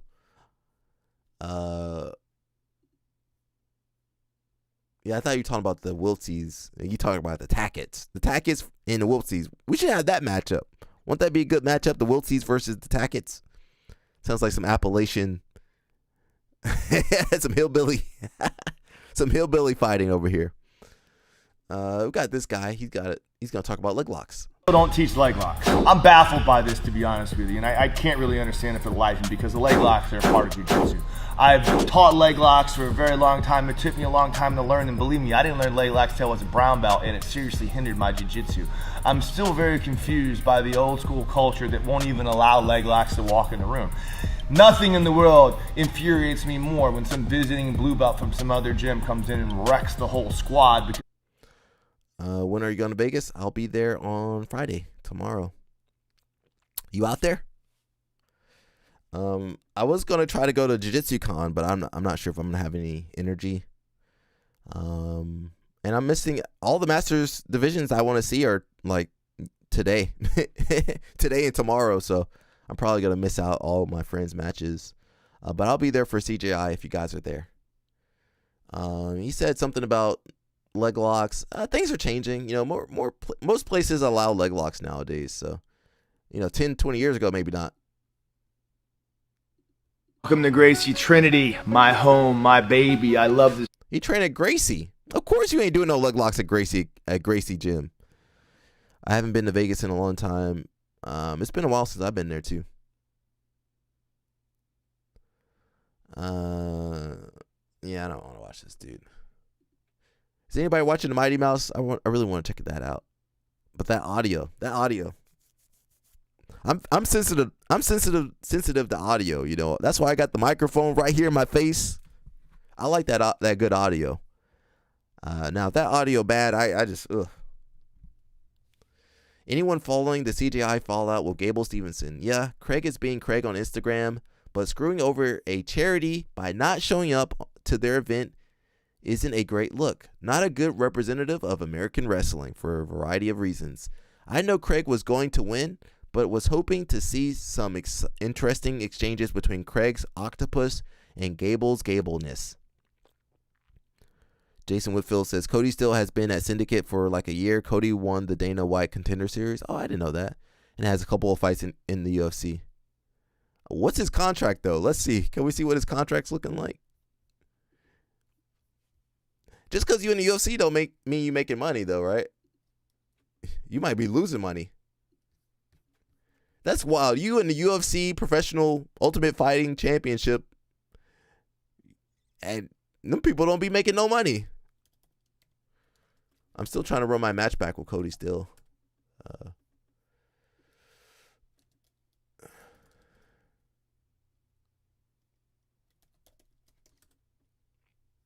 What did it say?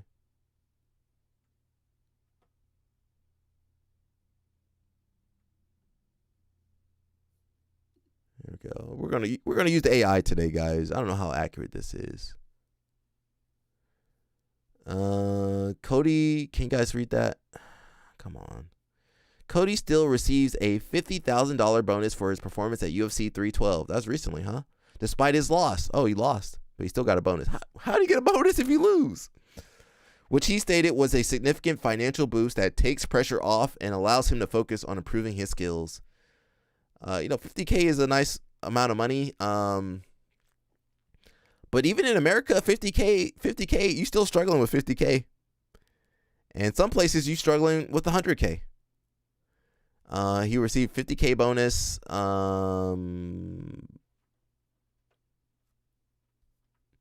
Says the median UFC fighter salary in 2022 was $91,250. Which is not terrible, but taxes. What's that with taxes?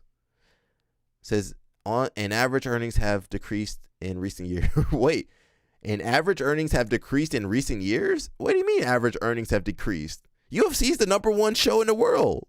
They got $7 billion, but average earnings is decreasing? Let me see if we can click on this real fast. De Santiago with Sports Illustrated's MMA Knockout. Here today with a former star of Fury FC, UFC lightweight Cody Steele. You got a coach on Friday and Saturday? After his debut at UFC 312. I know it's not the result that you wanted, but how happy are you with the $50,000 bonus that you got for fight tonight, man? Yeah, it's like a bittersweet type thing, but I'm really excited about it, happy about it. Obviously, I wanted the win, but I'm going to be able to now, at least that $50K, I'm going to be able to put that away, and it's going to be able to help me go into the right direction in MMA and just focus on that. So take some pressure off. For sure, man. I guess before we get into the fight, outside of... All right, so $50K. He got a $50K bonus. You probably got 10K to show and 10K to win. Let's say you got $70K, $70,000. Is $70,000 enough for you to let somebody punch your brain down? Mushmaster said you might as well get a job instead of fighting. I mean, yeah, you can make $70,000. You can make $50,000 without taking damage like that. Taking brain damage, life-altering brain damage. And some you could die out there. You could die out there for $50,000. I think I'm good. Mr. Mystery says, dude, Mikey is a disappointment. What'd he do? What happened? Mowington says, I'm going to coach Friday and Saturday. Awesome. Mushmaster says, even NFL players have financial and physical troubles after their careers, and they make way more money. They have pensions. They have medical insurance. They have a union. UFC, you ain't getting crap in the UFC. And Dana White gonna tell you, be happy for whatever little bit you get, some chump change. Mushmaster said that's not enough, and that's assuming you're coming in the black or green financially. Yeah, so you guys want to be in the black. That means you don't want to be in the red. So $50K, you could spend $50K on rent in some places. You could waste $50K on rent, your car, and your rent. That's it. That money gone. I mean, some people will spend that money on a car. Didn't that one dude in the UFC? He bought a Mercedes and couldn't tap out to a knee bar because he just bought that new car. Yeah, $50K go fast. $50K, 50K. Which what's that with taxes though? 35K?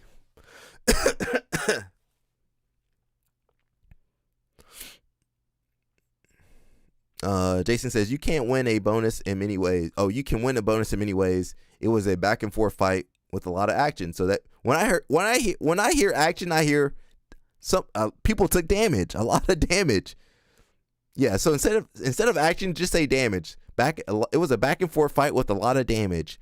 If it's exciting, UFC will give bonuses. And if it's not exciting, they don't give the bonus.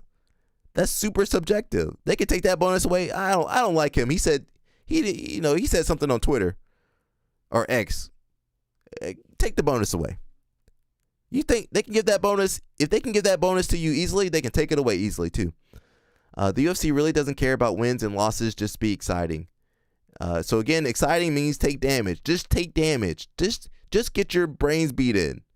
Just get your arm broken. Just get your leg torqued off. Mr. Mystery says he's not holding 10 toes down in general or on the live stream or the podcast. I'm trying to be nice to Mikey. Mikey did reach out to me. Health insurance. Yeah. It's 36 to 38K take home. Yeah. That ain't going to go that far. That might be your rent. What's that?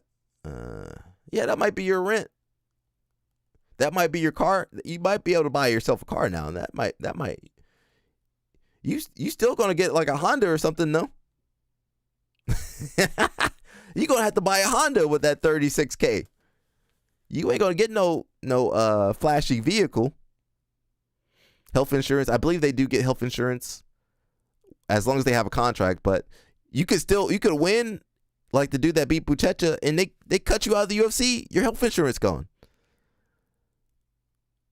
Yeah, and they take so much damage. Them health bills. You got to pay taxes for the state and country you fight in, yeah. So if you're in California, your tax rate goes up.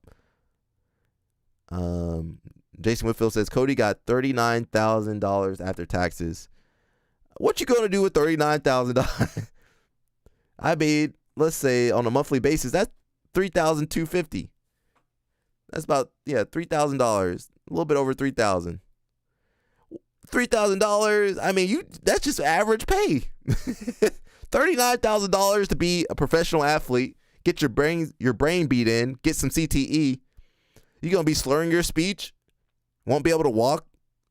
Your quality of life going down. That ain't worth no $39,000 a year. And UFC can cut him at any time. Well, you don't have a winning record. We're gonna have to cut you, bro. They'll cut him tomorrow. They'll cut him. That $39,000. I mean, you might be able to get a Honda or Toyota, or maybe pay your rent. Some places, by the time you pay your rent and your different insurances, you ain't got no money left over. Food bill. I mean, they can eat at the Performance Institute. You basically you're not a slave, but it says $70K takes a year to make. That is true, but you're not getting punched in the face. You can make that $70K sitting on your ass. You don't got to get a punch in the face. It's $70K. Let me punch you in the face for $70K as hard as I want. You're not going to agree to that. Yeah, $70K. You in AC condition. Nobody hurting you physically, maybe emotionally. They might be hurting you. You typing on a computer. He over there getting punched in the face. Teeth flying out. Mushmaster says, and you don't have a nest egg for the future or emergencies if you're fighting with that bad pay. Yeah, you wasting all your money.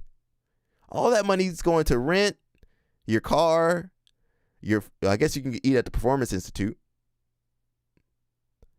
Yeah, I mean, you barely breaking even. Maybe. What are you saving? What are you saving on $39K? What are you saving? What does he save? I mean, that is a nice chunk of change. But what is he going to do? Fight maybe once or twice a year? Yeah, once or twice a year. That's all you got. And then after about 5 years, he out of the UFC. And then he got to do bare knuckle boxing for $500. For one night, it's good, but you got to invest it right.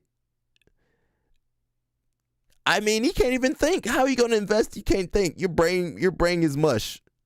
Your brain is all clouded. You can't even think straight. Yeah, I mean, it is a nice little bit, but he taking so much damage, that $39,000.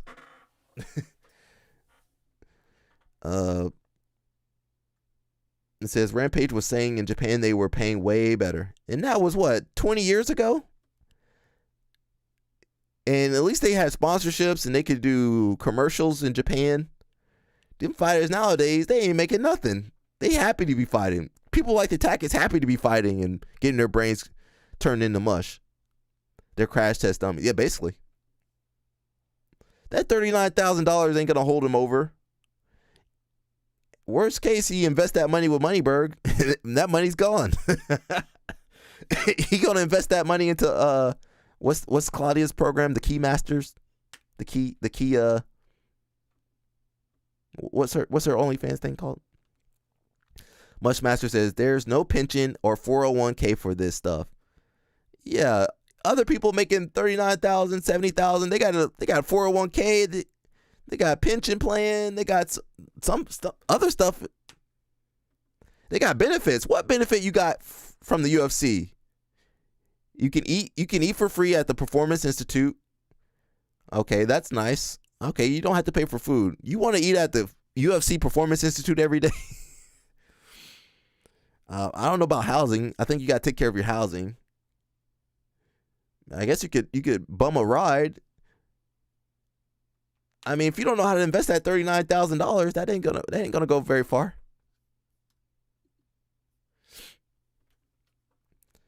I don't make $70K a year, and I have a GIS mapping job and half of civil engineering degree. Yeah, but you had the possibility to grow in your career. UFC, most people not going to make it in the UFC. They're not going to get a bonus. And even if they start making more money, UFC, you're going to be the first person the UFC cut when they need to raise funds or do whatever. They always cut those fighters. Remember when they cut all the older fighters back in the day? Tim Sylvia, they cut Yoel Romero got cut. They cut all them fighters. If you older and you were making too much money, they said, get out of here. We're not paying this much money. We can give Cody Steele $10,000 to go out there and be exciting. So whenever I hear exciting, I'm hearing take damage. Engineering barely makes that starting out. These companies are being so stingy. Yeah, companies don't want to pay at all. I mean, UFC for sure don't want to pay. But you can always, you know what? You got an engineering degree or you almost have your engineering degree. You can always move to a different company and get a pay raise. Now, a UFC fighter can't do that. They can maybe go to one championship, but they're going to have to go to Asia and they might take a pay loss or something. Or they can go to PFL where I don't think they're guaranteed any money in PFL, are they?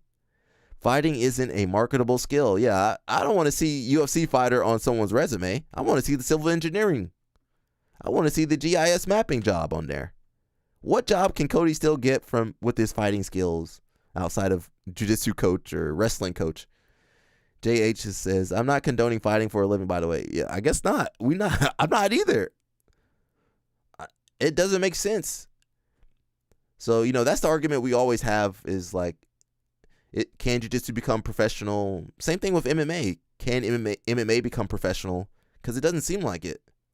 It's like it's semi-professional. I think that's just where we are. That might be as far as we get. Mushmaster says, the fans don't care about skill in the cage. That's true. They don't care.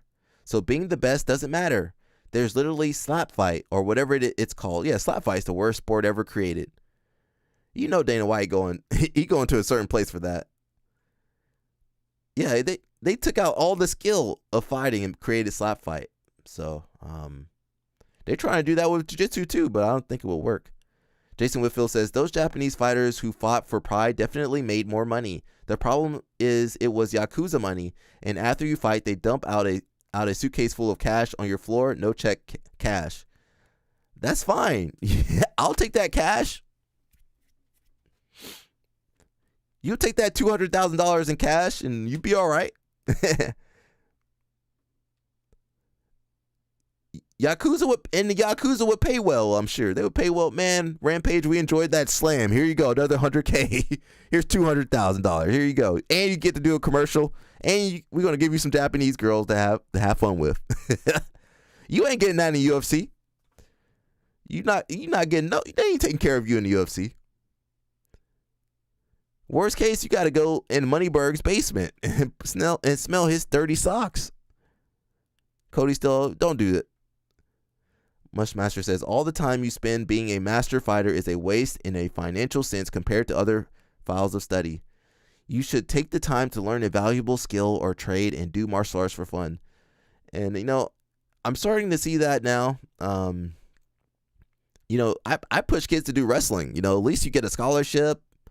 You can study for free. And if you're really good, you get the NIL money and use that to invest. It's crazy. Kids in college and wrestling and other sports, they make more money than UFC fighters. And they get a degree. Them UFC fighters ain't got no degree, most of them. Some of them do. The smart ones do, and they tend to do well. What's the guy that got suspended for 6 months? Can't remember his name. He the guy that got suspended. He was pretty smart, and he went back to school to learn how to invest his money. How many UFC fighters are learning how to invest their money? Most of them, I mean, they trust Moneyberg. I mean, that shows me how smart they are, trusting Moneyberg. I'd be ranting, bro. And they make connections. Yeah, they make connections in school. They gonna get a job. Them people in those Ivy Leagues, they said, well, we're not gonna give you NIL money, but we're gonna make sure you get a job. You think Dana White gonna help you get a? How Dana White gonna help you get a job after he kicks you out of UFC? He don't care about you. He got $500 million. He don't care about you. Most of his fighters make less than $100,000. It said the median. Was it median? Where did it say that?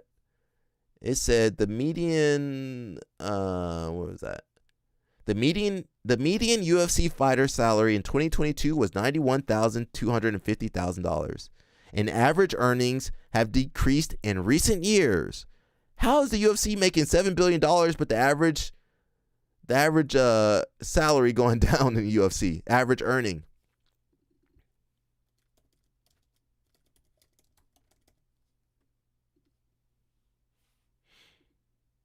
I'm waiting for someone to defend. Where's Quan at? Quan love defending UFC. I'm never going to defend UFC. There's no. This is AI. It might be wrong, but it's a good starting point. There's no single average salary, but UFC fighter pay varies widely from $10,000 to $30,000 minimum per fight to millions for top stars. And most of them stars ain't making $1 million, resulting in diverse annual incomes. Says the finding the median annual salary was $51,370. That ain't to get punched in the face. $51,000 in that's 2024. That's last year. And other reports indicating average annual incomes are $68,000. To get punched in the face, I'd much rather be working civil engineering job, 9 to 5 or whatever. I get my hour lunch break. I get vacation days. I mean, that's not a bad salary, but to get punched in the face, it says some much higher averages like 150. I don't know about that. Gold BJJ. I ain't trusting Gold BJJ. That ain't no real thing. Says the UFC pay is generally divided into 3 tiers. Low, 10 to 30K. That's where most of your fighters are. Your underclass fighters, your working class fighters, your blue collar fighters. 10 to 30K per fight. Medium, 80 to 250K. And high, 500 to 3 million. And that's probably 20 people in the whole UFC getting the high salary. Most people in that low tier and medium tier, that's where your decent fighters that aren't going to win they're not going to win the belt, but they good. So I don't know if it's viable. Maybe combat sports outside of boxing, even boxing is tough. You might die in boxing. Maybe we shouldn't be doing combat sports as a profession. It's just semi-pro. Keep your day job, go to school, keep learning. Have other skill sets that you can rely on, and don't put all your eggs in one basket. I think that's what we're seeing. There's just nothing else. It's just the way it is.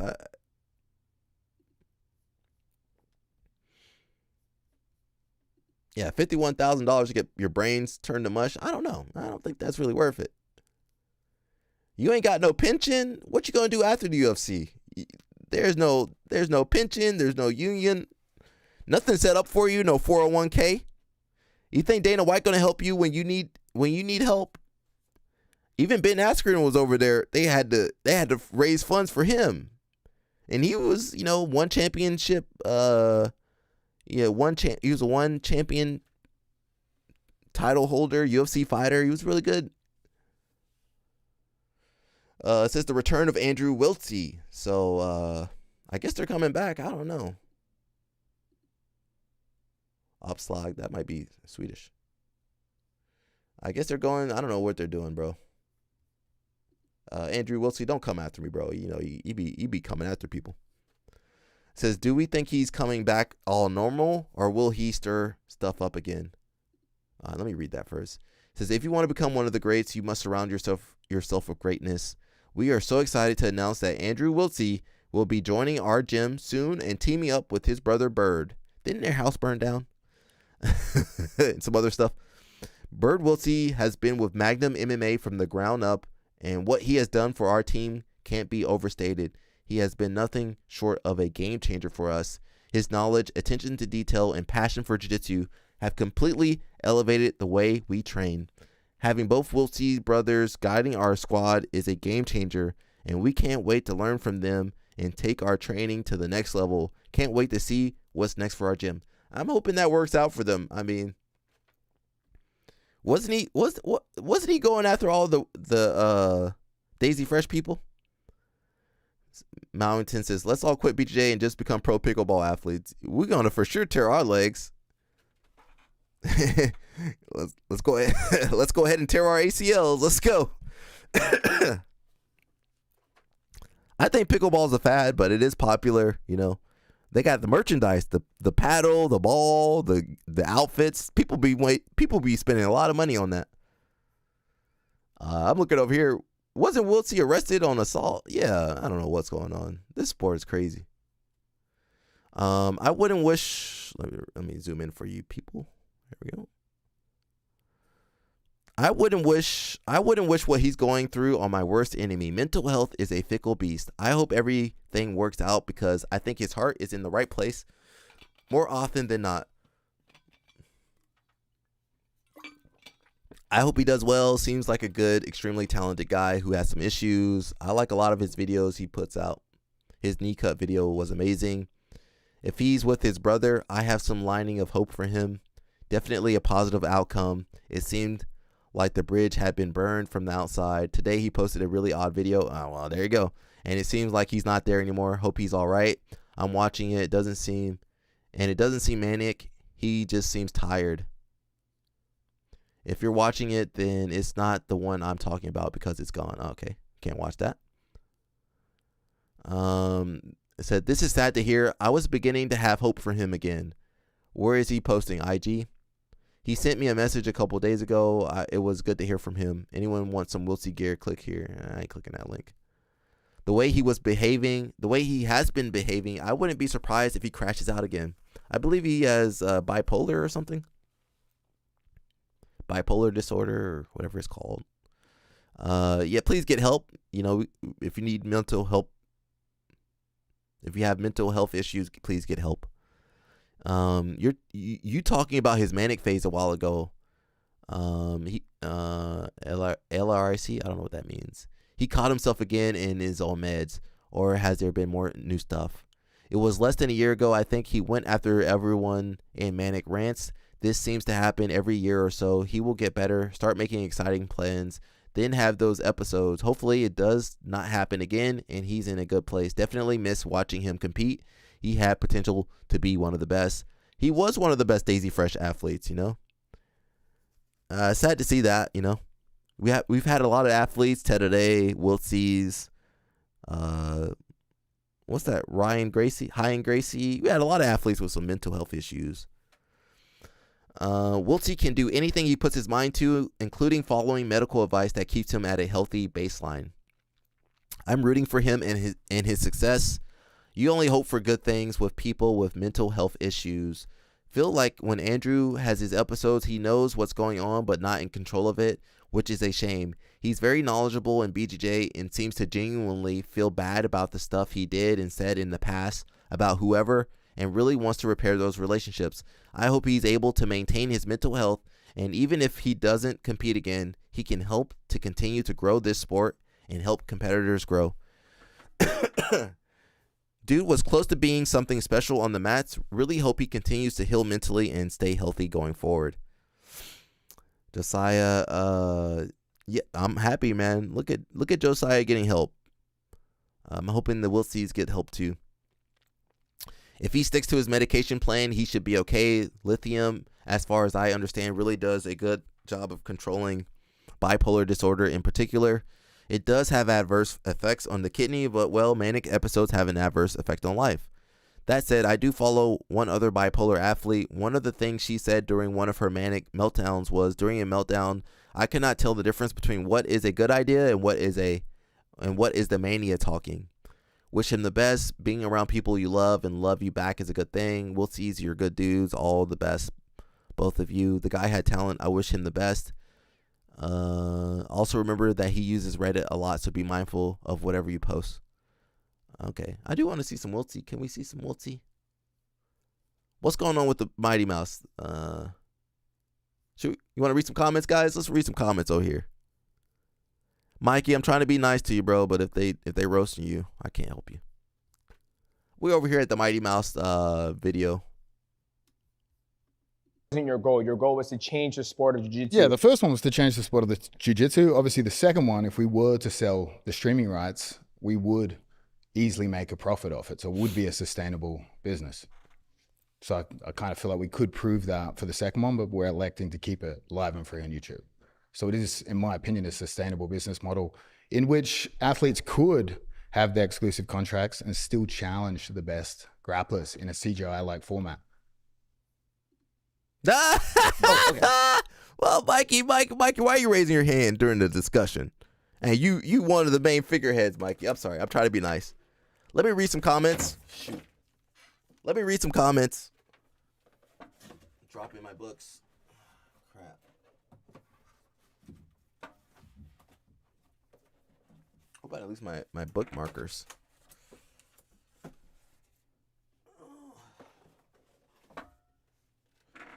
Dropping my books over here. You guys know I be reading.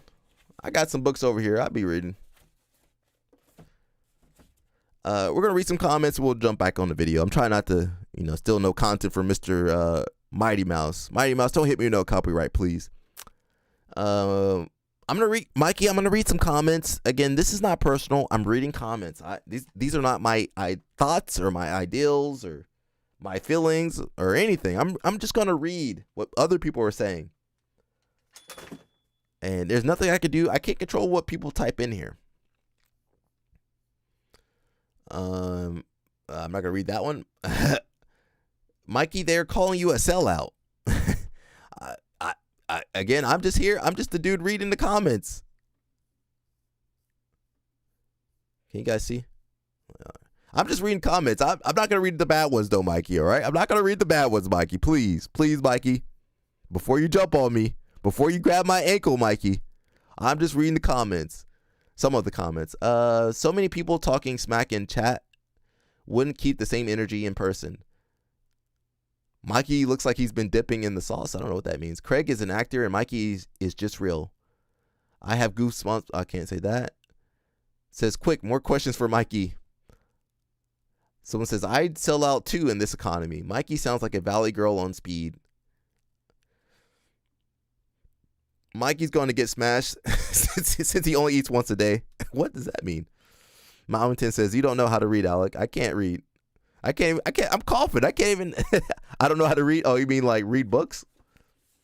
I'm over here. You try reading for 3 hours straight. You want to try? You live stream and read 3 hours straight. I'd be tired. I'm tired. I can barely see. You see how big that font is? Look how big that font is. Mikey is more of a gangster. I can't see that. Can't read that. Let's go, Mikey. Mikey has his heart on his sleeve, and Craig is just a constant liar and manipulator. Does Mikey like? I can't say that. Mikey is really showing how low Craig's IQ is. Mikey is a child. Craig isn't. Mikey ain't no child. Mikey 30 years old. Mikey real dude, always honest a kid. Mikey is too young. He doesn't understand the world. He's 30 years old. Craig is winning. Either way, BJJ is good with them coming together. Gordon's watching from his Miata. Craig trying to do shots of tequila at 10 a.m. He's real. AF. You guys are saying Mikey is dodging, but he is answering every question. DJ is winning this debate. Mikey is cooked.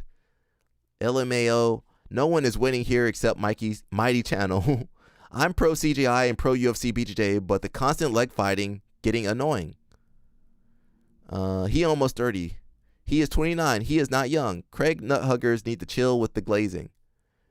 Everybody's glazing. People glazing Mikey. People glazing Mighty Mouse. People glazing Mike. That's it, Craig. Everybody's getting glazed. Welcome to modern grappling. Mikey is 29, acting like a teenager. Okay, now half hour of questions for Craig Jones. Once you are exclusive, there is no incentive to pay you properly. That is true, because you can't do anything about it. That is true. Mikey is 29. Craig is 34. Quit the crap. Attacking the bottom half, kind of important. First BJJ event with 0 butt scooting will be the best. Good podcast, champ. Mikey is insufferable. He said that, Mikey, not me. No exterminator is a match for this Mighty Mouse. That's funny. Mikey versus Roger Jackson. Make it happen. I watched Mikey. I watched a Mikey interview years ago. It hurts like it does now. Mikey, why is everybody jumping on you, Mikey? Oh, there's some more comments. This is an epic interview. Did he just ask him about Moneyburger? Mikey loves Moneyburg. Mikey loves Moneyburg. Sport has a lot of meatheads. I don't know what the heck's going on. Mikey will choke everyone in the chat. If BJJ athletes don't take vitamins, who will? No one. Nerd. Who can bring them together other than DJ? Mikey's built like Chicken Little. That is Mikey. Sport has a lot of meatheads.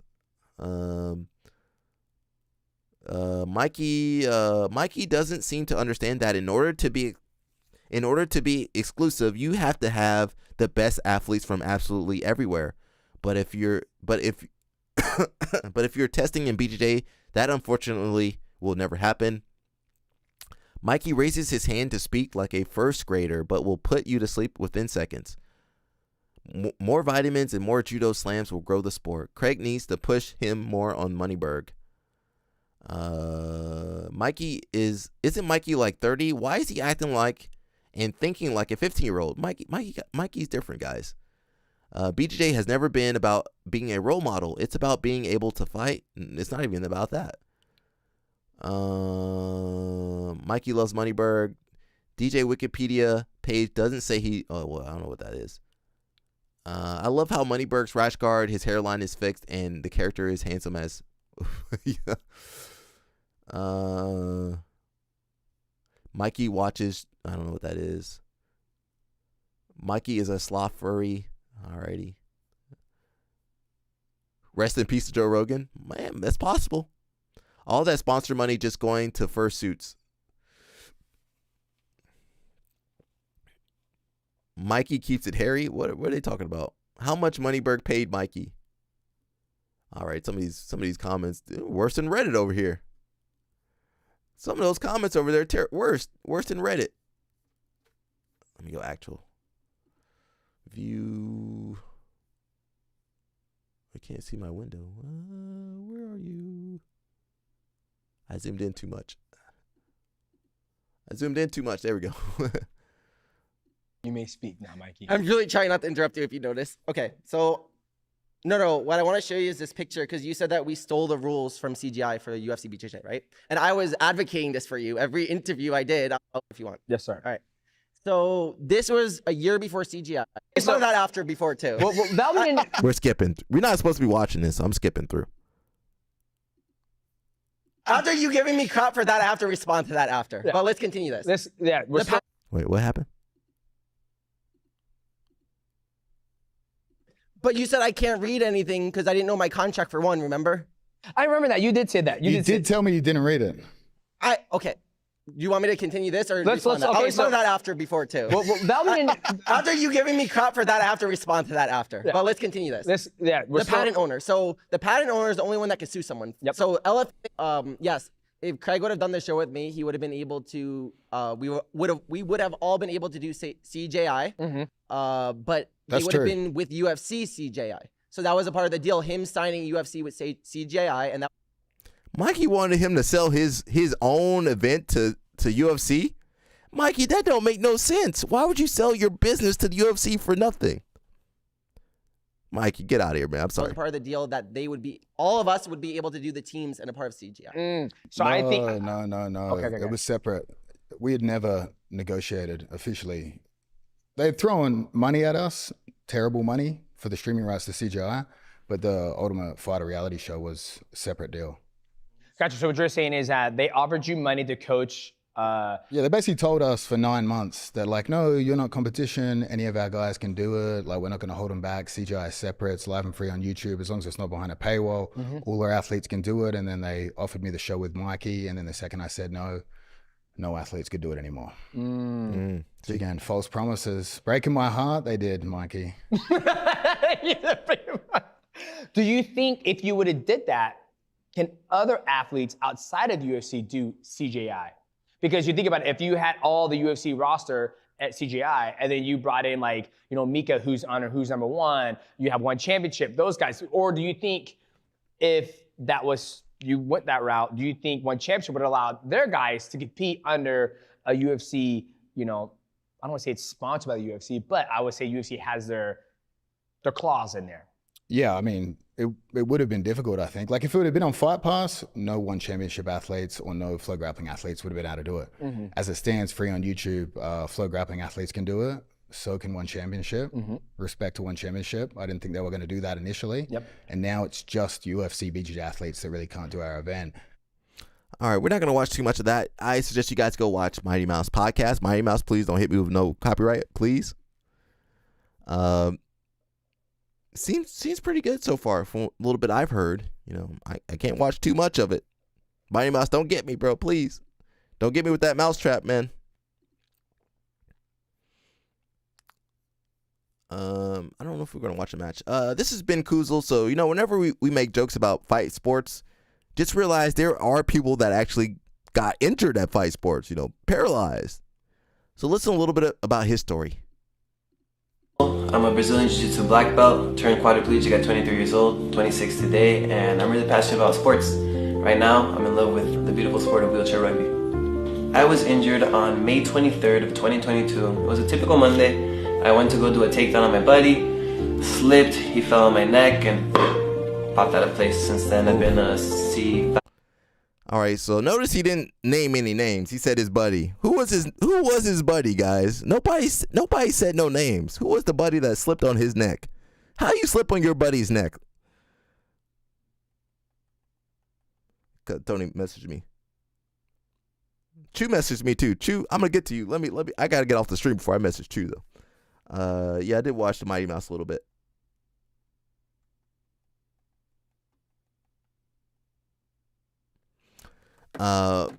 They never said who hurt him though. Who do you guys think hurt Ben Kuzal? So he been paralyzed for 3 years, and he was a really good brown belt, like up and coming brown belt. And man, that. So whenever I tell you guys to be careful, I'm like, I mean that stuff. Be careful. I think we did go through some of his social media. I still want to know who hurt him. Who fell on your neck? How did someone fall on your neck? Let's see if we can go back in the past there. All I remember, he was rolling with Cyborg, and then like the next day he was paralyzed. So, like, what happened there? We got to go back 3 years, 3 years real fast. We be doing some research on this channel. He was a good kid too, man. Scrappy. Just sad to see that, man. Let's see if we can catch up to the video when he was still grappling. Roosevelt is what no, Roosevelt did it. Why were they grappling? That's sad, bro. Was that him over there? This was me a year ago, highly motivated, chasing my dreams, pursuing my passions, and now, a year later, this is me still on that grind, boy. You thought this was? You thought I was gonna give up? Nah, the day that I die is the day that I stop chasing my... He's like You know, Roosevelt's like, man, brother, man, it's your fault, man. You know, they be quick to tell you it's your fault. We'll look at Roosevelt. I didn't know that. I thought it was Mr. Cyborg, but apparently it's Roosevelt, allegedly. If you see Roosevelt, you like, what the heck were they doing? It's crazy he did not sue those people.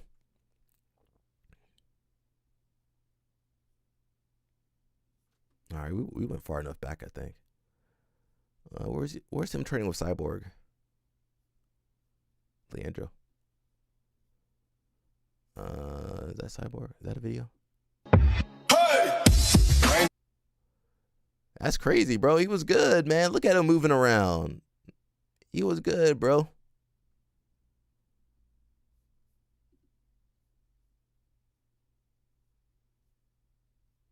right, here we go. Yeah, this is the video I saw. Myself, my name is Ho. That's the video I saw, and then like the next week he got paralyzed. That's Cyborg right there. So I think Ben Kuzel was like a lightweight or something.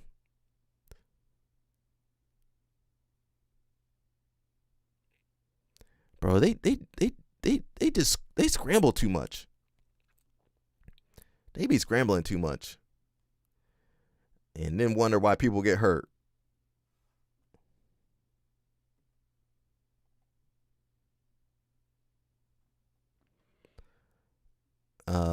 Roosevelt. We're going to look at Roosevelt. If you guys don't know, Roosevelt's the guy that won Black Belt Worlds this year. He beat Gutenberg.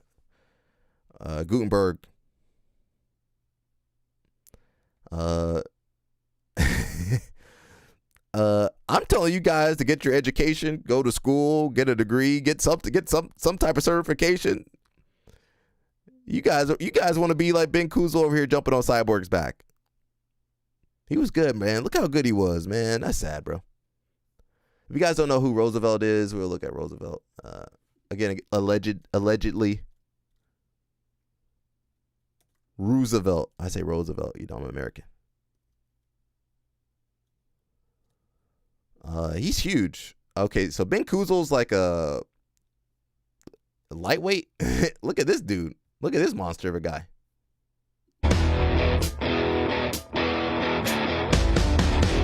Look at this big dude. Why were they? He went for a takedown on Roosevelt. Yeah. Yeah, there we go. Why was he going for a takedown on Roosevelt? I think it's more of a cultural issue. You know, you watch Cyborg training, Wagner training, Achilles Hosha training. They not using technique, bro. They out there scrambling, paralyzing people, bro. Yeah, what was he thinking? Look at that guy. Rah! Look at that dude. That monster of a guy.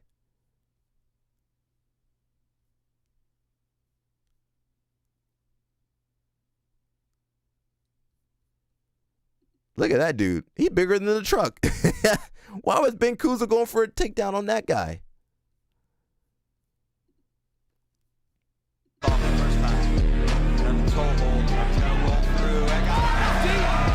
Look how big this guy is. Why was he going for... Yeah, I don't know why he was going for a takedown. I don't know.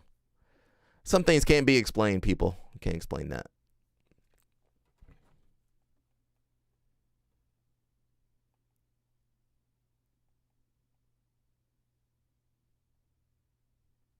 Let's see. Anything new with Craig Jones? Let's see.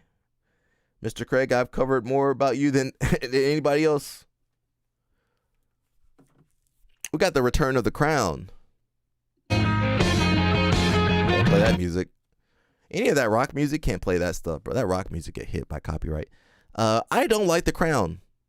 I don't like the crown. I think that money was $250,000. I think that money should go to pounds or euros or something. Because this is an invite-only tournament, so you know whoever they pick, those are the only people that can get out there.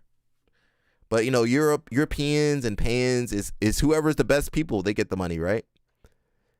So I wish IBJF would be smart about this, and you know, who cares about this crown stuff? Put it in the tournaments that people care about. Pans, Europeans, put some money towards Worlds. Put some more money towards Worlds. You know, they make so much money off their athletes, and they don't really give back that much. So I'm hoping, you know, IBJJF will change a little bit. In fact, they didn't start paying athletes until 2019, so I don't know what to say. They could have paid people. They've been making millions of dollars all this time. They got 12,000 people competing. What's 12,000 times 100? 12 million? 1.2 million. Probably more than that. Yeah, at least $1.2 million over a weekend. More than that. Let's see. 1250. I can't do math. 12,500. Let's just say 150 for registration fee. That's close to $2 million in just registration fee. Which doesn't seem like that much money, but then you got to take in account the some other factors, membership fees,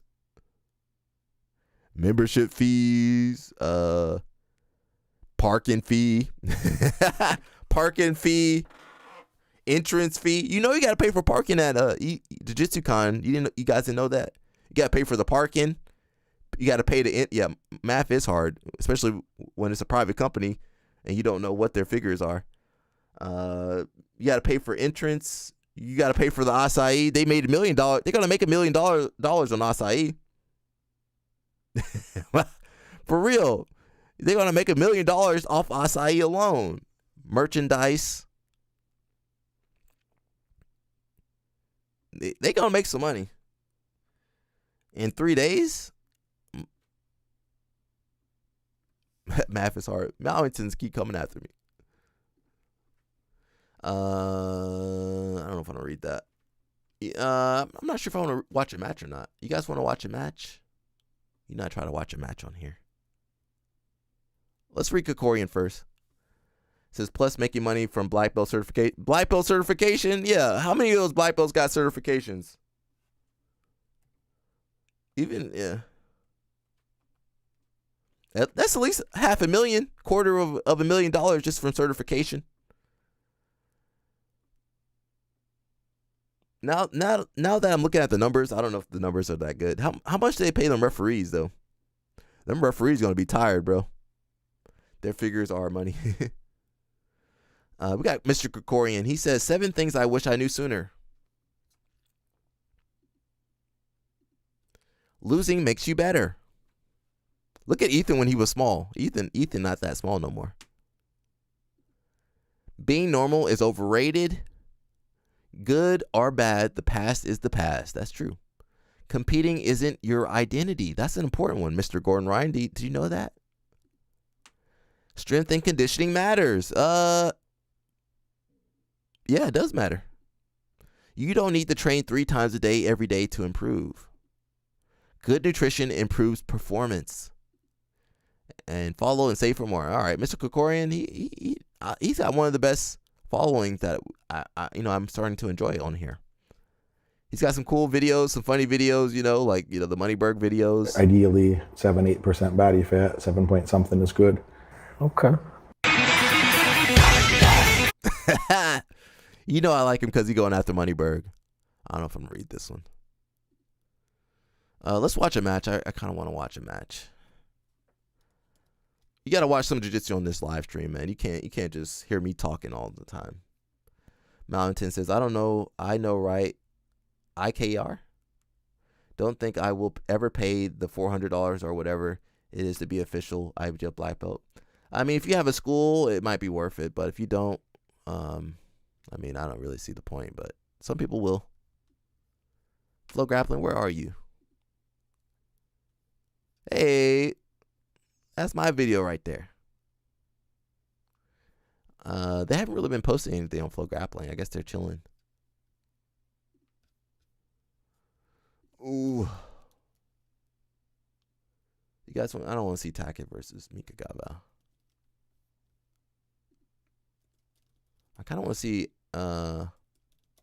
Andrew Wiltsey. Yeah, they have Flo, you need to update, Flo. We need some content. We need some matches to watch. I don't want to watch Fionn right now and Nikki.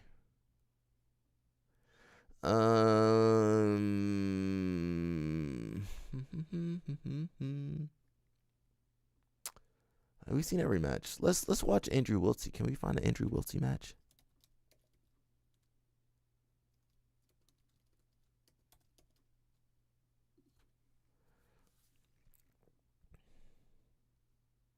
Oh, someone did a video on that?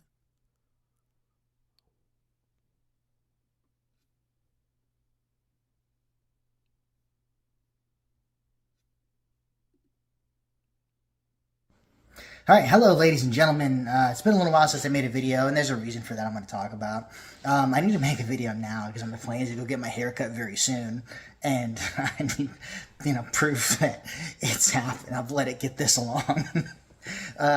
In high school, I actually used to let my hair grow out like this, and it would come down past my eyes, and then it would curl at the end, and it was really fucking weird. I was over. We're not going to listen to him. Dun, dun, dun, dun, dun. William Tackett versus Andrew Wiltsey. I didn't know they had a match. They might get me on that.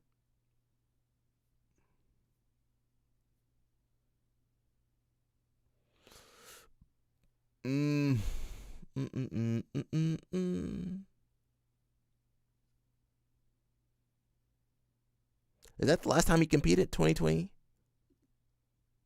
Let's watch this one.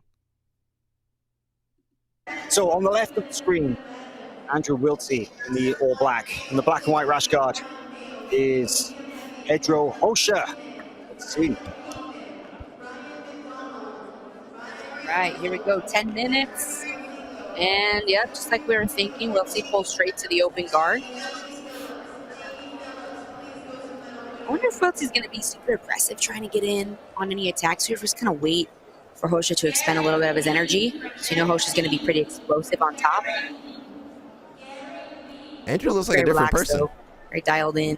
Me and Both Kendall have great days today, great matches. over here This arguing. medium heavyweight division, it's that kind of sweet spot, isn't it, between sort of the athleticism and the movement of the lighter guys with the power and the strength of the heavyweights is right in the middle there. And these guys, they can be technical, they can be fluid, they can be explosive, they can be powerful. And I think it's why they can oftentimes do so well in the open class, right? right, absolutely. Strong enough to go against the bigger guys, but also dynamic enough to take on smaller guys. I wonder if we'll see these guys compete in the open, because I think they would both be great players in this absolute we have here today. That's a very, very interesting observation. Yeah, of course, just a reminder to our viewers that all the divisions will run to the completion before the absolute starts. We can expect that to happen later today, and I'd like to see either of these guys in that. I think that they could make it very interesting indeed. I agree. Looks like they're not too rushed. They're just kind of filling each other out. It's weird with these long 10-minute matches.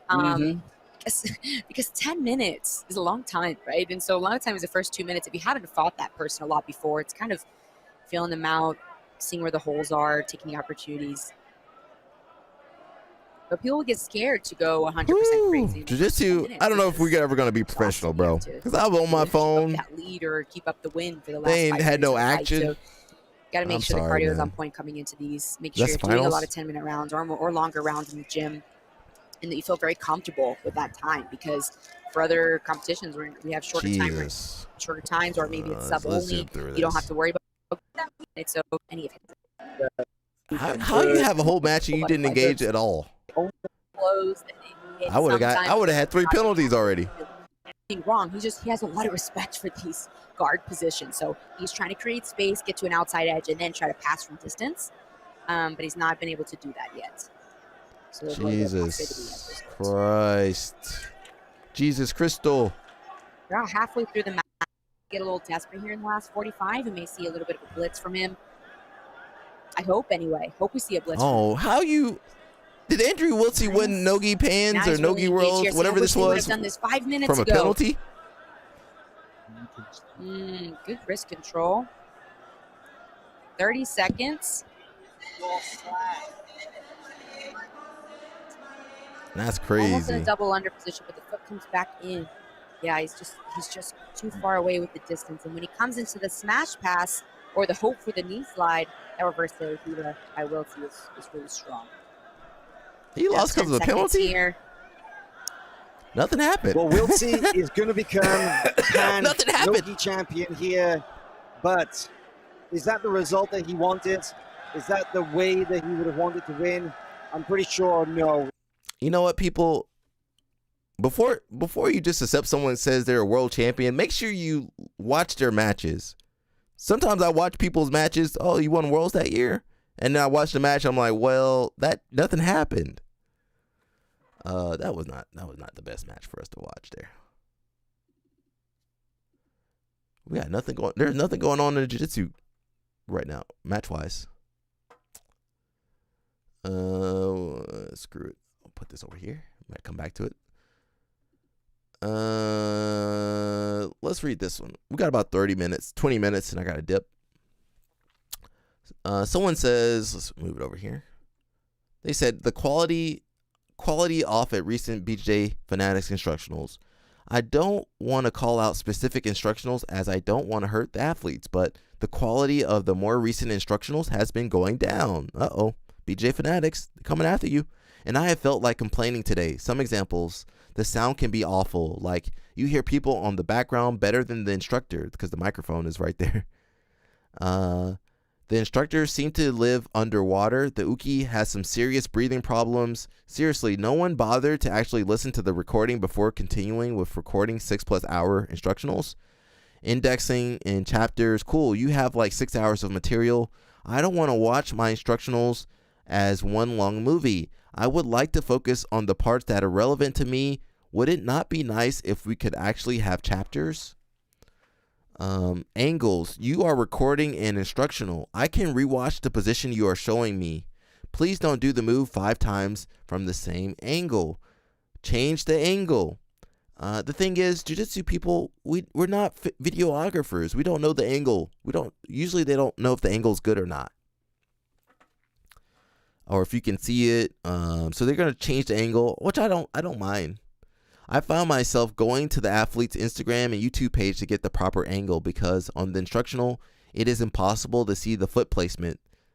Someone says, maybe I'm spoiled by submeta instructionals. So I do think submeta's good. I think Jiu-Jitsu X has some of the best instructionals. I'm on a lot of people's instructional sites, but I think Jiu-Jitsu X, they had like two or three cameras, so that helped a ton.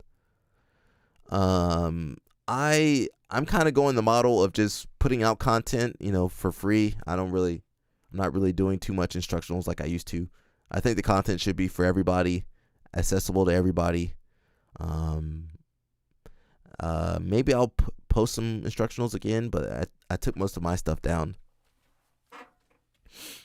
Someone says, I have an example you can use. In the first opening 30 seconds of the introduction speech of one of the Marcelo Garcia DVDs, he misspeaks and asks if they can start over. They can cut that out.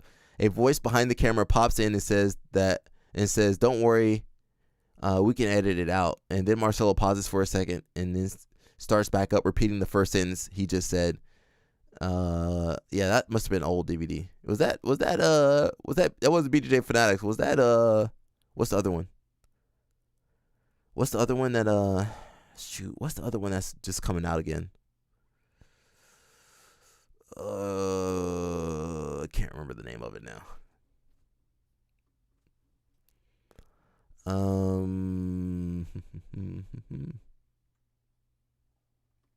Ariel Tabak, they coming after you too. Everybody on Reddit be upset. Someone says, let me first say I love his content. Please support him. But the production quality is so bad. It fits all the issues mentioned in my opening post except the angle one. He does it correctly. His voice is often like he's underwater. You hear the guy behind the camera constantly. They're not using the right microphone. That's why.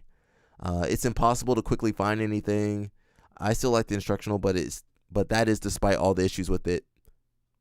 I don't know how their business works, but from what I can gather, it's not BJJ Fanatics that does the actual production. Sure, they could insist on quality control, but if I'm right, then not wanting to hurt the athlete is a bit misguided. You're either happy with them being paid by you for the product they produce, or you're not.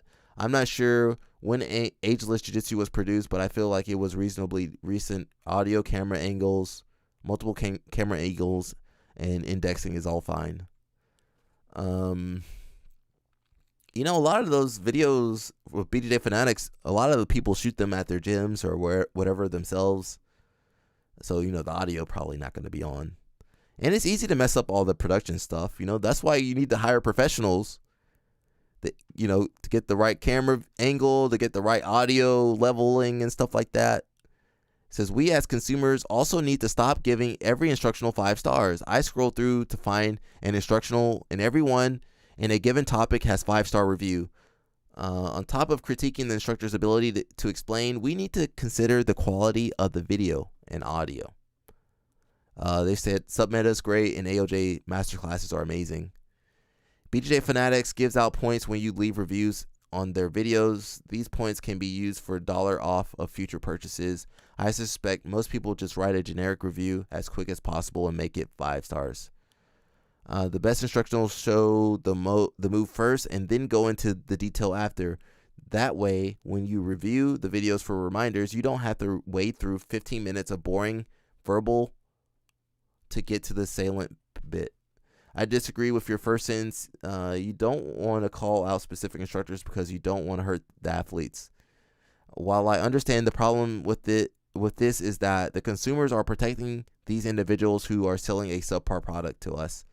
Isn't that on part of BJJ Fanatics to do the quality control though? If the video's bad, they should just refilm it, right?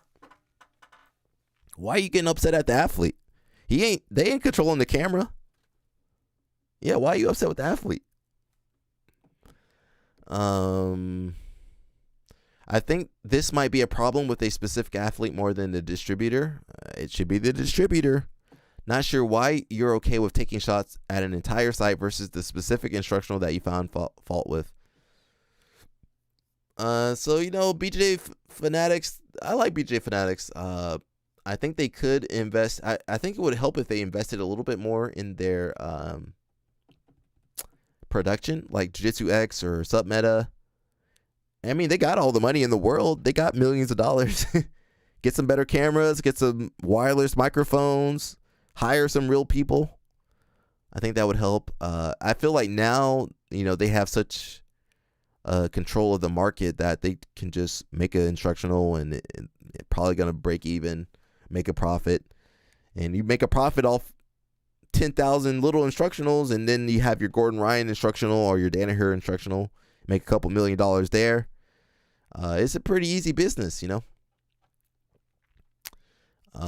I do think if higher production would be better for the consumers, but you know, I guess they're okay with whatever they're doing. And it seems like they're doing more like those flash sales now. Like everything's a discount. I was talking to Tony, you know, his stuff be on $10 on sale. So yeah, I don't know what their business model is. I like those guys, you know, they do whatever they want. We got about 13 more minutes. You know, I'd be counting down because I get to eat lunch after this. Eat my lunch and do a little bit of business. Again, I'll be live streaming tomorrow. We'll be live streaming tomorrow and then Saturday, Sunday. I'm going to be live streaming probably late at night. Just say a little prayer for me, okay? We will take you any day of the week. We will drag you through the dirt. And to be honest, you're the easiest fight in this whole division, right? Be sure to buy the Team Euro kit. Don't buy this shit.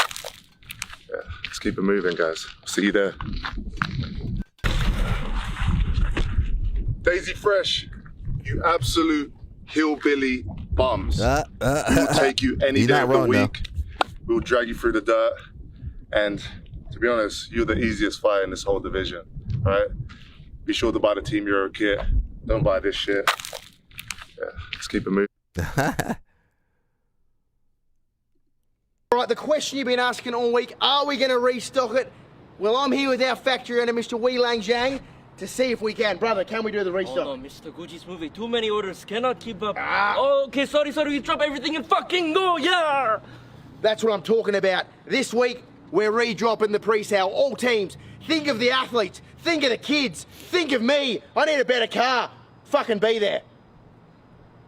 All right, the question you've been asking all week, are we going to... Those kits don't look too bad. Now, I don't think I can wear anybody's kit. Whose kit can I wear?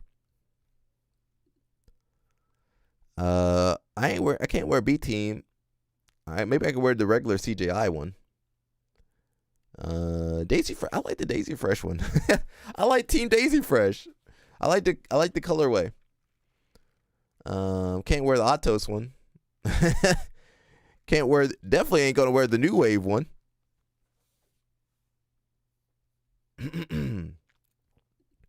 Las Vegas, you weak cunts! Come find some real Australian power tomorrow! Be ready!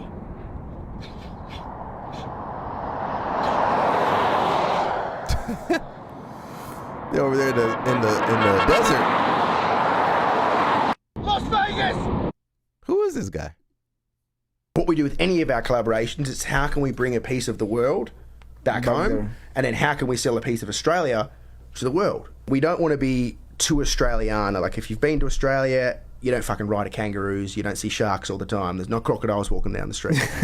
Which everyone, sadly, Americans still fucking think There's that. nags and shit. So when we do things like Umbro, cool, how can we do it without just making a flano, short shorts, having to come up with a mullet, playing soccer? You don't want to be too on the nose. So all of the collaborations we try and infuse sort of our brand DNA in, but I don't want to shut myself down to Australia. I want to be the biggest brand in the world. The biggest thing that we've had the greatest success which was the arm of Street XAD.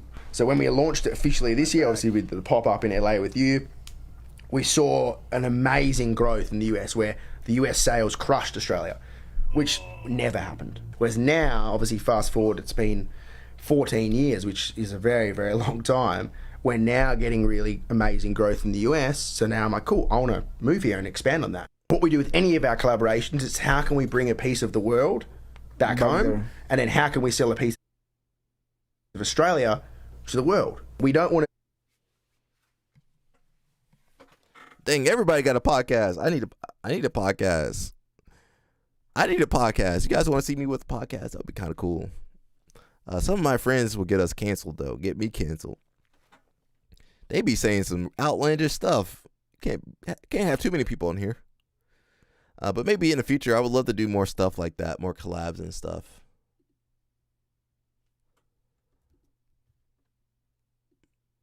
Maybe get some people you see on the chat, we saw that already. Got Mr. Craig Jones again. San Francisco, as you can see, things have been rapidly declining. Obviously, I mean, this is one of the better ones. This just needs a new coat of paint, I reckon. But yeah, very serious out here. Super lucky to have, obviously, Guardian Jiu-Jitsu supporting and finding the right people like Sal. Born in Peru, but returned here. Obviously, much lower quality of life, but he's doing something really helpful to the community here, making a huge difference. When you have lack of love, the love disorganized in a way that it becomes hate, and that's when you're gonna reflect on the world. But if they feel that somebody cares for them, they feel that have friends, it can protect them from other things that pass through their head, and stay there. And this love, but with also guidance. We're out here in San Francisco. As you can see, things have been rapidly declining. Obviously, I mean, this is one of the better ones. This just needs a new coat of paint, I reckon. But yeah, very serious out here. Yeah, man. We take for granted, we can train over here. Even we be complaining about the training we got. We ain't got, I don't have enough high-level people, blah, blah, blah. Some places, they ain't got no mat. They ain't got no roof. They outside training. Yeah. So, we are lucky here in America. Now, we got to pay a premium for that jiu-jitsu training, $200, $300 a month. But, we are lucky. Some places don't have jiu-jitsu. Some places, people just trying to survive. They don't have time to even dream about doing jiu-jitsu. And we're over here complaining about UFC not paying us, or IBJF not paying us, or UFC BJJ not paying. And some people, they wish they could get $10. They'd be happy with $10, $20. We over here saying, that's not enough money. So somebody always got it worse than you. That will keep you humble.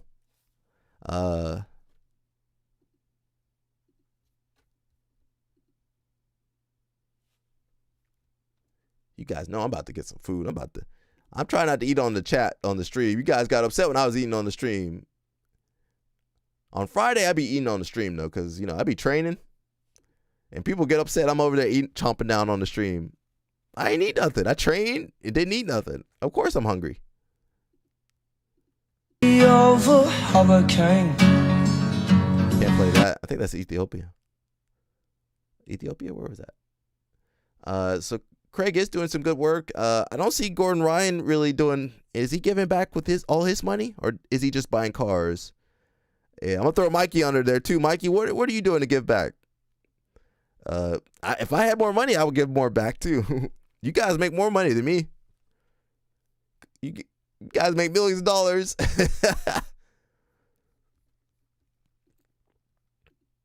I'm not saying you got to give back, but at least make an effort to. We got some news from PGF. I have not been following PGF. Are you guys following PGF? It says, big news in case you missed it. The Season 8 PGF champion will punch their ticket straight to UFC BJJ. So I guess they are working together. I did have one story with Voltron. This is a huge step for athletes and the promotion, taking the game to the next level.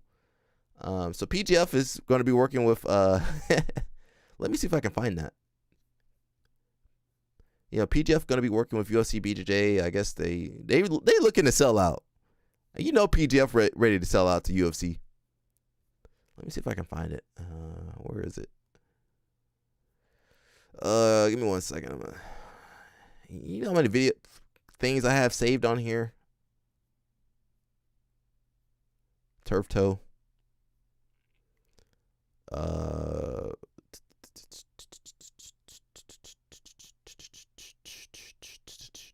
Helena, what's up, girl? Stay away from Danaher. Not Danaher. Stay away from Cyborg. Competing at CJI in Las Vegas at the Thomas and Mack Center. I'll be fighting for 100K, and I'm super excited and ready. You guys can buy tickets at unletickets.com and see you in Las Vegas next week.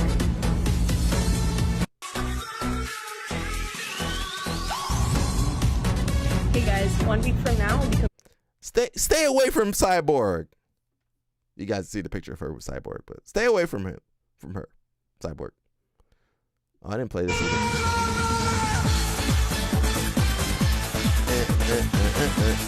I can't play that music.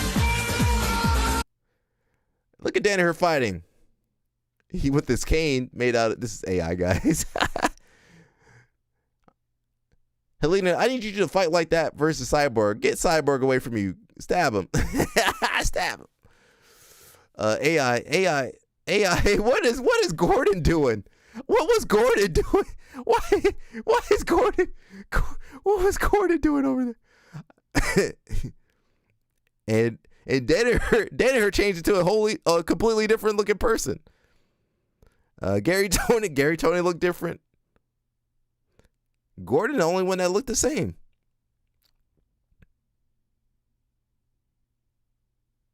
That's actually pretty funny. That's not what I was looking for, though. Where is the clip I'm looking for? Kevon, what was this, bro?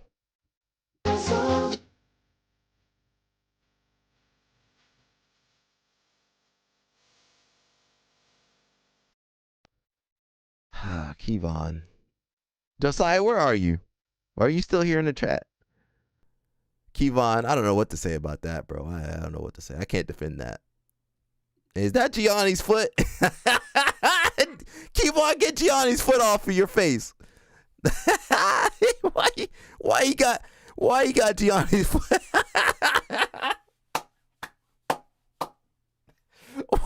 why he got Gianni's foot all up in his mouth? Is that what you guys be? Is that ecological training right there?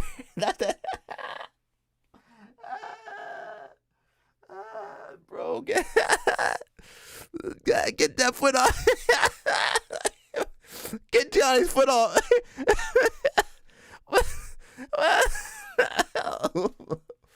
Oh man. We just having good fun over in this channel. This is a family show. I'm looking for one clip. Where's that clip at? I can't find it. Where the heck is that clip I was looking for? Maybe it's down. I can't find can't find the clip. Oh, there we go. There we go. Actually, let me look at this real fast.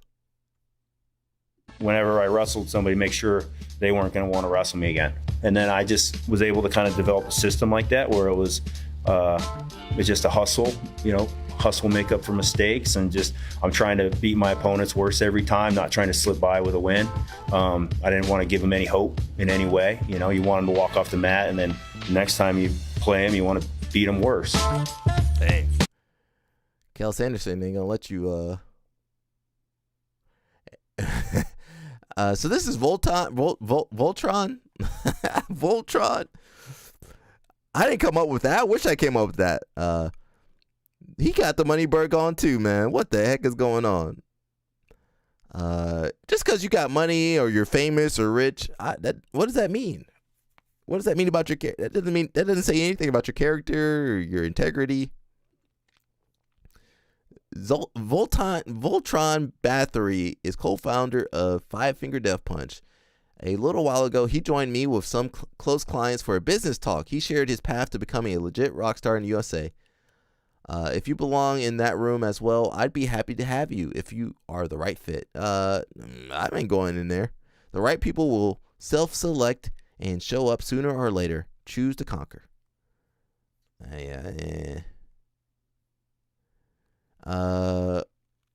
Is this Grippo? When Kevon tries to grab his feet for the video? Give me some. Hey! Get him. Get out of there. What the hell? Hey! Give me this. Hey! Give me some. Hey! Grippo should have been doing that before he got filmed with his feet out. All right, guys, we're at 3 hours, so, I don't go past 3 hours too much. 3 hours is good for me. We covered a lot of stories today, a little bit about Gable Stevenson, a little bit about Gable Stevenson, of course, Craig Jones, a little bit about Gordon Ryan. We cover a lot of topics. Mighty Mouse and Craig Jones had their debate. Go check out that on Mighty Mouse on his YouTube channel. Balea said there's some big news coming out. Balea, you guys miss Balea. He throw a little bit of secrets in here. He got the NDA, non-disclosure agreement, so he can't tell us too much. But he said to watch out for some big news today. So that's about it, guys.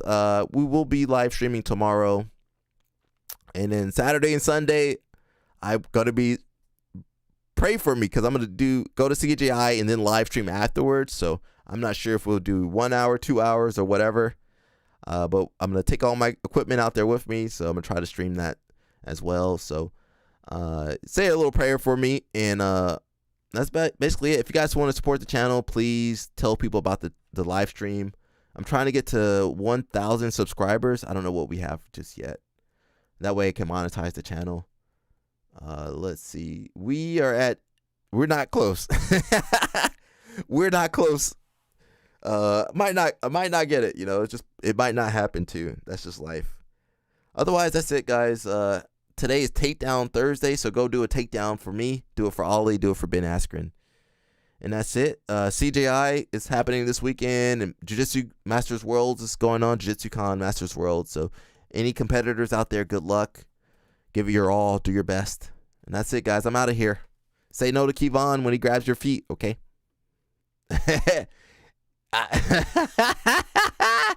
Say no. Say no to Kevon. Say no to Moneyberg. Say no to Kevon. Who else you gotta say no to? Diddy, of course. Always say no to Diddy. That's it, everybody. We out of here, man. See you guys. Stay out of trouble, man. Stay healthy.